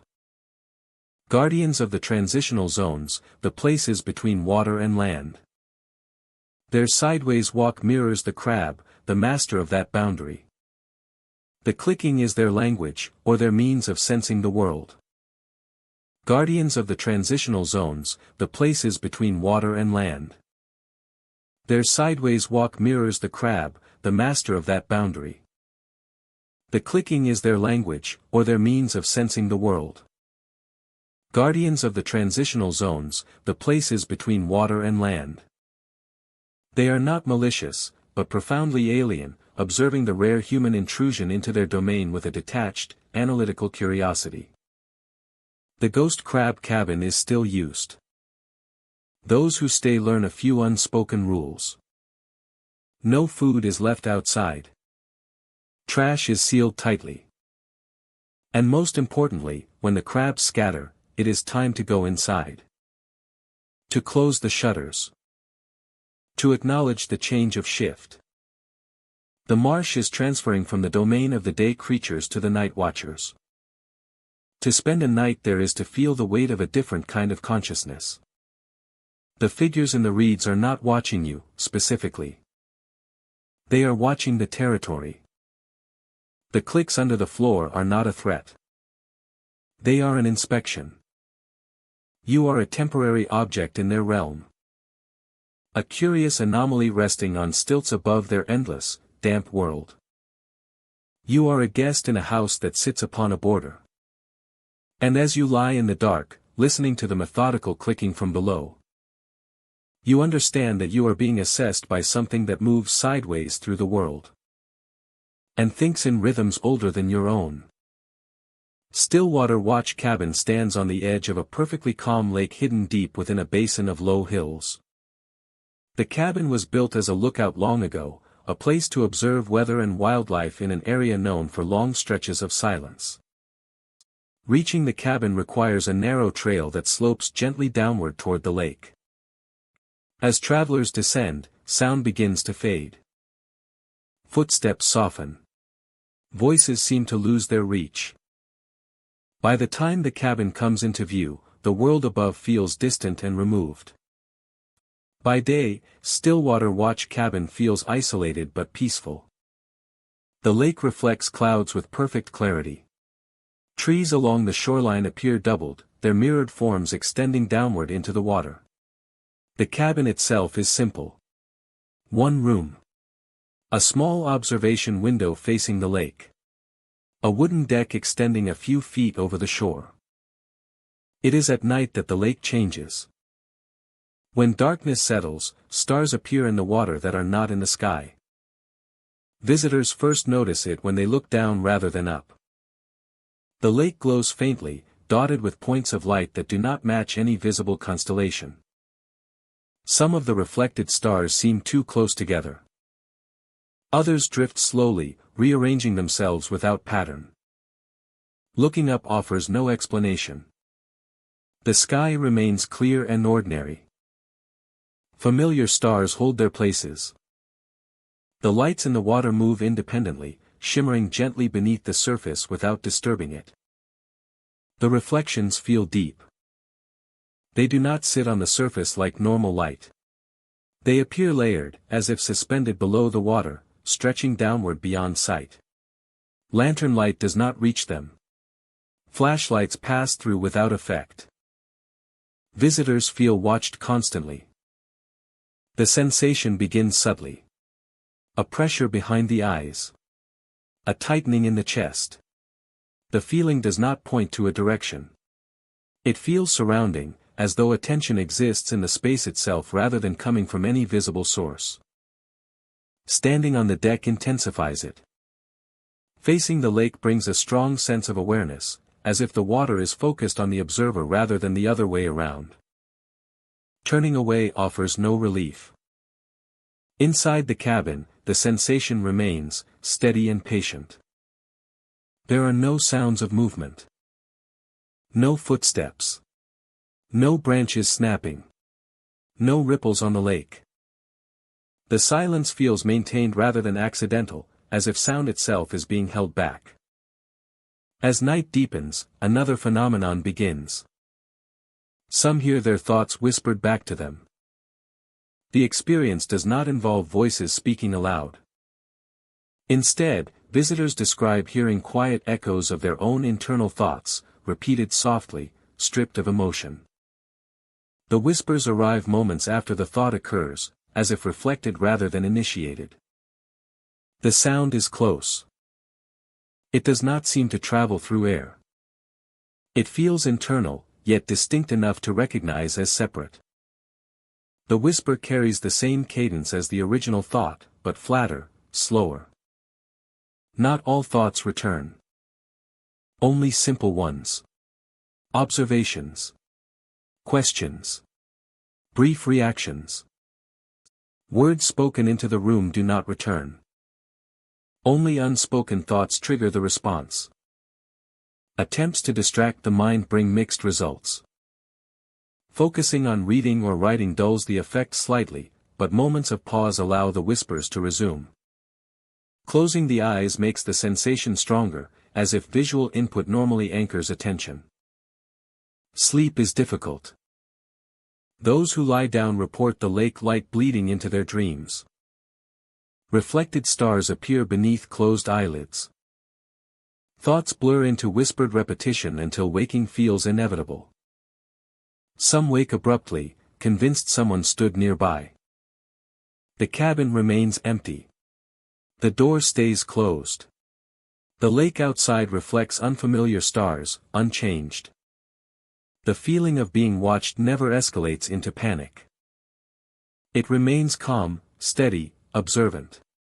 This restraint unsettles visitors more than hostility would. There is no sense of threat, only of attention without explanation. Local accounts of Stillwater Watch Cabin are sparse. Those who know the area speak carefully. They describe the lake as attentive rather than dangerous. They say it mirrors more than light. According to these stories, the water reflects presence itself, responding to observation with observation. Some believe the basin creates a natural sensory effect. They suggest the stillness amplifies perception, turning internal processes outward. According to this view, the whispers are the mind adjusting to isolation, hearing itself more clearly. Others believe the lake records thought the way it records stars. They say anything directed toward it returns altered, stripped of intention and emotion. In this telling, the whispers are not communication, but reflection, an echo of awareness itself. No scientific explanation has satisfied visitors. Measurements show no unusual electromagnetic activity. Sound equipment records silence. Water samples reveal nothing abnormal. The lake remains physically ordinary. The experience remains personal but consistent. Visitors who have never met describe the same sequence. Unfamiliar stars in the water. The constant feeling of observation. The soft repetition of thoughts they never spoke. Most leave before dawn. Those who stay until morning describe relief when sunlight touches the lake. The reflected stars fade instantly. The water returns to normal reflection. The feeling of being watched lifts gradually rather than all at once. Morning restores sound. Birds return. Wind ripples the lake surface. The basin releases its hold on silence. The cabin feels smaller, more ordinary. Yet the memory remains. Visitors report increased awareness of their own thoughts afterward. Quiet spaces feel louder. Still water draws attention. Some avoid looking into dark reflective surfaces at night. Stillwater Watch Cabin remains open and standing. By day, it is a peaceful lookout. It reflects. It listens. And for those who stay long enough, it offers their own thoughts back to them, softened and distant, like stars that belong to no sky, shining quietly beneath the surface of perfectly still water. Hollow Post Cabin stands on a gentle slope above a narrow creek, raised on thick wooden posts driven deep into the earth. From a distance, it looks sturdy and unremarkable, a practical structure designed to keep floodwater from reaching the floor. The posts beneath it are old. Time and moisture have hollowed them from the inside, leaving thick outer shells that still support the weight above. Inspectors have noted the condition many times. The wood remains strong enough. Repairs are scheduled, delayed, and rescheduled again. The cabin continues to stand. Most visitors never think about what lies beneath their feet. During the day, the cabin feels ordinary. Sunlight filters through the windows. Floorboards creak with familiar sounds. Wind moves through nearby trees, carrying the steady noise of water over stone. Nothing feels out of place. The sounds begin after dark. At first, it is easy to mistake them for natural settling. A single impact, spaced far apart. The noise echoes faintly, traveling upward through the posts and into the cabina's frame. The floor responds with a subtle vibration, barely noticeable at first, like the aftereffect of a distant tremor. Visitors pause to listen. The knocking does not come from one place. It shifts from post to post, moving beneath the cabin in a slow circuit. Standing still, one can feel the vibration travel, passing beneath the floorboards and into the soles of the feet. Those who kneel and press a hand to the floor describe a low pulse, steady and controlled. It does not shake the structure. It does not weaken the supports. It simply announces itself, again and again.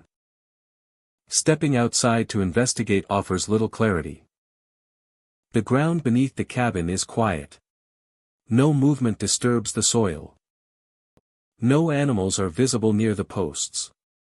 Tapping the exterior would produces a different sound entirely, solid and shallow, unlike the deep resonance heard from within. When visitors return inside, the knocking resumes as if uninterrupted. Some try to match the rhythm by knocking back, tapping the floor or the walls. The response, if it comes, is delayed and altered, never matching the pattern exactly. The vibration lingers longer than expected, fading slowly into the structure. As the night progresses, the sensation grows more pronounced. The floor seems alive with faint motion. Not shifting, not unstable, but responsive. Sitting or lying down makes it easier to feel. The vibration passes through furniture, through bedding, through the body itself, creating a sense of being connected to something below. Sleep becomes difficult. Those who doze off wake suddenly, unsure why, with the impression that the floor moved just enough to pull them back to awareness. Dreams, when they occur, are shallow and fragmented, often involving sound rather than image. The knocking continues at irregular intervals until morning. It never grows louder. It never escalates. It maintains a measured presence, as if following a schedule known only to itself. Just before dawn, the sound fades, the vibrations dissipate, and the cabin returns to stillness. Morning inspections reveal nothing unusual. The posts stand unchanged. The ground shows no disturbance. The floor feels solid. In daylight, the idea of movement beneath the cabin feels distant, almost imagined. Visitors compare experiences and find surprising consistency. Everyone heard the knocking. Everyone felt the vibration.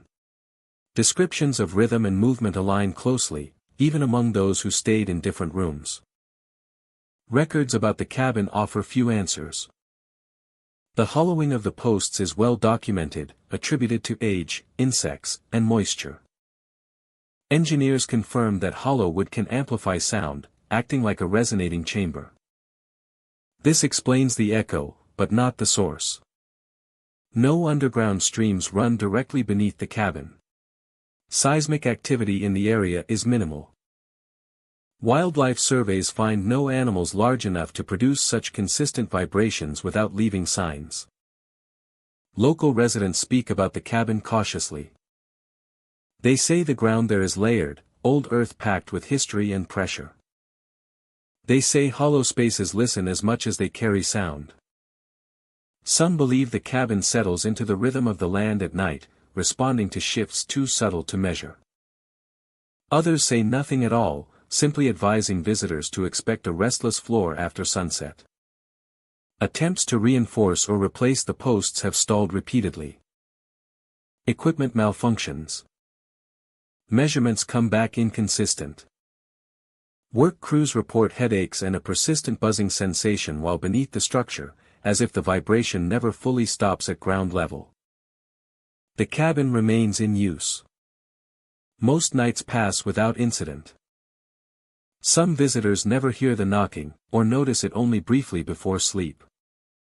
Others experience it clearly, feeling the vibration long after the sound fades from memory. The vibration feels stabilizing, anchoring, as if the cabin and the earth beneath it are communicating through the hollow posts. The sensation is unsettling, but not hostile. It feels intentional. Hollow post cabin continues to stand, lifted above the ground by supports that are empty inside yet strong enough to hold everything above them. By day, it offers shelter and rest. By night, it reveals a deeper connection to what lies below. When the knocking begins and the floor responds, visitors are reminded that structures do not exist apart from the land they rest on. They are shaped by it, influenced by it, and sometimes, they listen to it. As morning light fills the cabin and the vibration fades away, the post stands silent once more, hollow and patient, waiting for night to return and for the ground to speak again through the wood. Tide Glass Cabin stands alone along a narrow stretch of coastline, where the sea meets smooth stone and pale sand. The cabin was built with large windows facing the water, intended to capture light and horizon to make the ocean feel close even when storms kept people inside. By day the glass reflects sky and waves, turning the cabin into part of the shoreline itself. At night, the windows behave differently. Visitors first notice it after sunset, when the interior is warm and the outside air cools rapidly. The glass begins to fog, but not from the outside as expected. Moisture forms on the inside surface, spreading slowly from the edges toward the center, as if breath were pressed against it from within the room. This happens even when fires are low and doors remain open. The fog forms evenly, smooth and deliberate, obscuring the view of the water beyond. Wiping the glass clears it temporarily, but the condensation returns within minutes, creeping back into place. It is within this fog that faces appear. They do not arrive suddenly. At first, shapes form in the haze, subtle changes in density that suggest eyes or a curve that might be a cheek. The longer one looks, the clearer the impression becomes. A face emerges, pale and incomplete, as if seen through frosted glass from the other side. The faces do not move. They do not change expression. They simply remain, close to the surface, occupying the space where a reflection should be. Some appear young, others older, though no details are sharp enough to identify features with certainty. Those who reach out instinctively to touch the glass experience the same result. The moment skin meets the surface, the face dissolves. The fog thins and clears beneath the hand, leaving only transparent glass and the dark ocean beyond. Pulling away allows the fog to return, smooth and unbroken, as if nothing had been there. Guests often question their own perception at first. Reflections can be deceptive. Low light alters vision. Fatigue fills in gaps. Yet the pattern repeats across rooms and nights, witnessed by different people in the same way. The faces never appear on unfogged glass. They only form where condensation has settled, as if requiring that thin barrier to exist at all. Those who stay multiple nights report an increase in activity during high tide. When the sea presses closer to the cabin, waves striking stone below, the fog thickens faster. Faces appear more frequently, sometimes overlapping, their outlines briefly sharing the same space before fading apart. The atmosphere inside the cabin grows heavy during these times. Sound dampens. Voices seem louder than they should. Footsteps feel isolated, each one contained in its own moment. Sleep comes unevenly, interrupted by the sense of being observed from the windows even when curtains are drawn. Opening a window stops the phenomenon temporarily. Cold air rushes in. Fog clears. Faces vanish. The ocean's presence becomes immediate and loud. Yet closing the window restores the interior warmth, and with it, the condensation slowly returns. Some guests report seeing faces that seem familiar. Not recognizable in a clear way, but emotionally known. Caretakers of Tide Glass Cabin acknowledge the reports without offering explanation. They suggest wiping the windows and keeping ventilation steady. They do not dismiss the experiences, but they do not elaborate on them either. This sensation often fades quickly, leaving confusion behind. Historical records suggest the cabin was built near an older crossing point. Long before roads reached the area, small boats ferried people across the narrow channel just offshore. Weather was unpredictable. Accidents were rarely documented in detail. Local stories speak of people waiting near the water for return trips that never happened. Of faces pressed close to glass lanterns during fog, trying to see through, trying to be seen. Whether these stories are metaphor or memory remains unclear. Modern equipment has been used to study the condensation. Temperature differences account for some of it, but not the speed or uniformity with which it forms. Thermal cameras show no unusual heat patterns near the windows. Motion sensors record nothing when faces are reported. Photographs of the fogged glass sometimes capture vague shapes, but nothing definitive. Reviewing the images later often feels unsatisfying, as if something present in the moment refuses to be preserved. Those who interact with the faces describe a specific sensation just before touching the glass. A brief pause. A sense of hesitation that does not feel like fear, but like courtesy. As if the act of reaching out carries weight beyond curiosity. By morning, the windows behave normally. Sunlight warms the glass evenly. Fog does not form. The sea looks ordinary, its surface broken by light and movement. Guests often feel uncertain discussing what they saw the night before, unsure how to explain an experience that left no physical trace. Some choose to stay another night, drawn by curiosity or the need for confirmation. Others leave early, unsettled by the feeling of being observed through a barrier meant to offer comfort and view. Guests often feel uncertain discussing what they saw the night before, unsure how to explain an experience that left no physical trace. Some choose to stay another night, drawn by curiosity or the need for confirmation. Others leave early, unsettled by the feeling of being observed through a barrier meant to offer comfort and view. Tide Glass Cabin remains available to visitors, advertised for its scenery and isolation. Many stay without incident, enjoying quiet nights and open horizons. Others leave with memories that surface unexpectedly, triggered by fog on a mirror or breath on cold glass. The cabin itself does nothing threatening. It offers warmth, shelter, and a place to rest. The windows remain its most striking feature, framing the sea by day and something less certain by night. When fog forms from the inside and faces appear only to vanish at a touch, the boundary between observer and observed grows thin. It offers moments instead, brief impressions pressed against glass, fading as soon as contact is made. Leaving behind only the question of who was looking in, and why they chose to appear only when the view was unclear. Deep in the tidal marshes of southeastern Louisiana stands a small cypress cabin known as Marsh Cabin. Raised on cypress pilings above the Blackwater channels, it appears at first glance like any other seasonal hunting blind or trapper-esque retreat. Weathered wood. A tin roof sloped for rain runoff. A single window facing the open marsh. Lights that move with purpose. As dusk settles over the wetlands, a soft glow appears in the distance. Pale gold. Slightly blurred at the edges. Like lanterns held just above the reeds. They drift slowly, never bobbing, never flickering toward the cabin. Sometimes one. Sometimes three or more in loose formation. They do not hover. They approach.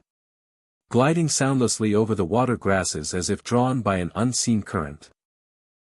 Locals call them marsh lights. Not will-o'-the-wisps. Not swamp gas. Something older. Something patient. Those who follow Thema even just a few steps off the Porsche report a sudden shift. The ground beneath their feet no longer feels certain. Paths they just walked seem unfamiliar. Compasses spin lazily. GPS signals falter.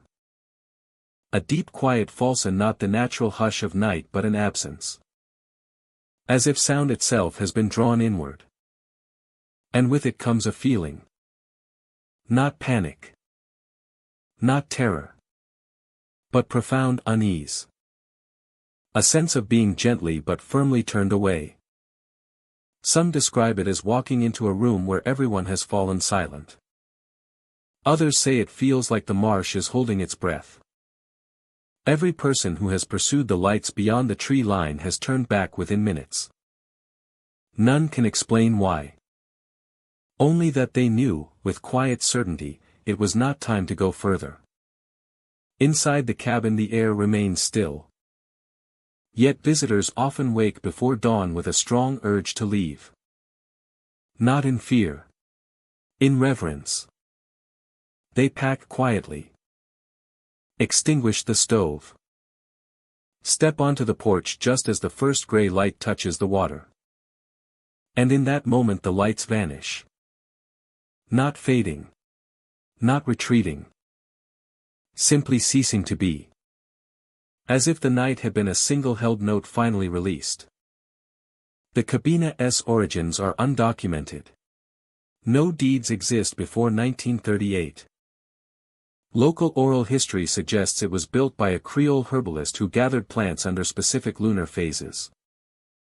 She was known to leave small bundles of sweetgrass and palmetto fronds at the Marsh's Egia offerings, some say, to the lights. Her journals, now lost, reportedly referred to them as les veilleurs the watchers. Not guides. Not spirits. Witnesses. Scientists have studied the phenomenon. Methane released from decaying vegetation can ignite spontaneously under rare atmospheric conditions, a phenomenon called ignis fatuus. Infrared cameras have captured heatless glows consistent with this theory.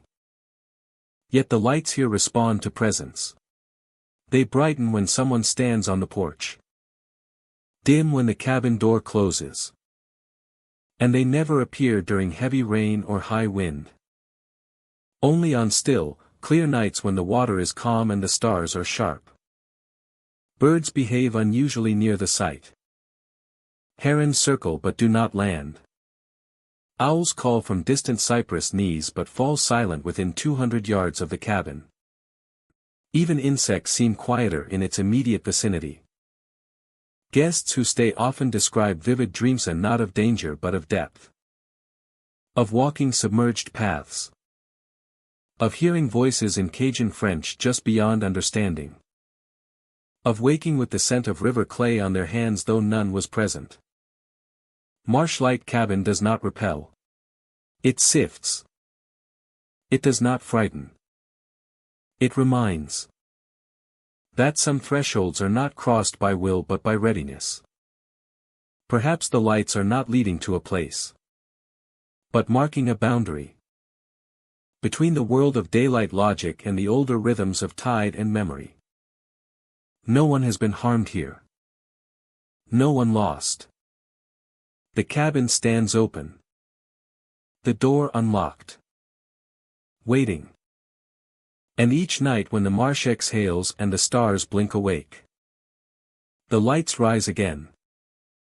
Not to call. Are you ready yet? In the vast, trackless heart of the great fun, where channels twist like forgotten thoughts and landmarks dissolve into mist, there exists a place known only through rumor. It is the last island cabin. This cabin sits on an island not marked on maps. No government survey, no satellite image, no detailed chart of the wetlands includes it. The island itself is a modest hump of solid ground crowned with a few gnarled, wind-bent trees. The cabin is low and built of peat blocks and gray driftwood, looking less constructed than accumulated, as if the marsh itself had coughed it up. Those few who have stumbled upon it agree on its primary, strange feature. From the moment of discovery, they observe a single, golden light in its lone window. It is a beacon of profound comfort in the isolating gloom. But this light appears only once. It burns just long enough to guide the lost traveler to shore, to offer the promise of shelter and a night not spent shivering in a sinking canoe. The moment the visitor's foot touches the island, or their hand grasps the door latch, the light winks out, never to be seen again, not by them, not by anyone else who might later recount the tale. The cabin interior is always dry and bare, containing only a crude bunk, a cold hearth, and a sense of immense quiet. Surviving the night is never the issue. The change occurs after departure. Those who visit say the marsh feels closer afterward. It is a difficult sensation to articulate. But it is universally reported. The sound of water lapping against the hull of a boat becomes more personal, as if it is responding to the paddle's stroke. As if it is responding to the paddle's stroke. The mist seems to cling to clothing with a newfound persistence. The calls of unseen birds sound less random, more like a form of communication directed at the listener. The boundary between the traveler and the wetland softens. The marsh is no longer a place you are in. It is a presence you carry with you. One cartographer, Elias Vance, became obsessed with charting the unmapped portions of the fun. He deliberately discarded his GPS and compass, seeking the cabin through disorientation alone. After 2 days of blind wandering, he saw the light. He documented the cabina's exact coordinates using the stars. He spent a night inside, and the light extinguished upon his entry, as the story said. In the morning, his equipment was dead, all batteries drained. He paddled out, using his paper notes to navigate. He successfully mapped his route home, but the map he produced was curiously unstable. The channels he drew seemed to shift slightly each time he looked at them, and the Islanda's location appeared as a faint smudge that was never in the same spot twice. More tellingly, he wrote in his personal log that he could now feel the water through the hull of his canoe, a subtle pressure against his feet, as if his own body had become an extension of the vessel and the wetland it moved through. Rational explanations are sparse. The island could be a floating peat bog, temporarily grounded, explaining its absence from fixed maps. The single appearance light might be a rare bioluminescent gas, ignited by the disturbance of a traveler's approach and snuffed by the same. The feeling of closeness could be a psychological reaction to a profound rescue, a form of gratitude projected onto the landscape. But the older stories, whispered in fenland communities, speak of the last island not as a place, but as an event. They say the marsh sometimes takes pity on the truly lost. It offers a single, unambiguous signa the lida to pull you from the brink. But rescue comes with a price, awareness. You can never again see the fun as just a landscape. By accepting its help, you acknowledge its consciousness. The cabin is not a shelter you find. It is a contract you accept. The light goes out because the deal is sealed. The last island cabin remains a paradox.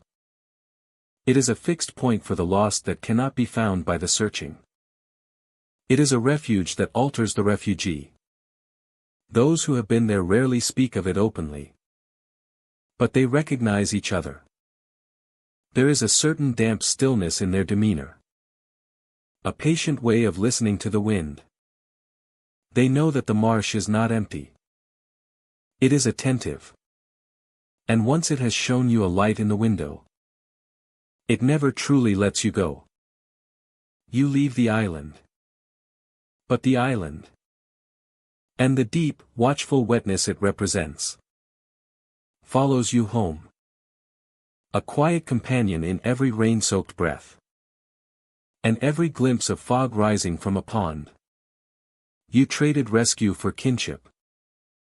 And the marsh, vast and ancient, never forgets a friend. Thank you for drifting with me through the haunted Marsh Island cabins of Delaware. These places were built for solitude and survival. But the marsh has its own rules. It keeps what it claims. It reshapes what it touches. And it remembers every soul that walked its waters. If you ever find yourself traveling through marshland after dark, be careful where you step. If you hear footsteps in the water, do not follow them. If lights appear where no cabin should be, turn away. And if the marsh grows suddenly quiet, trust that silence. Rest well tonight, my friend. And may the tide never carry you somewhere you cannot return from.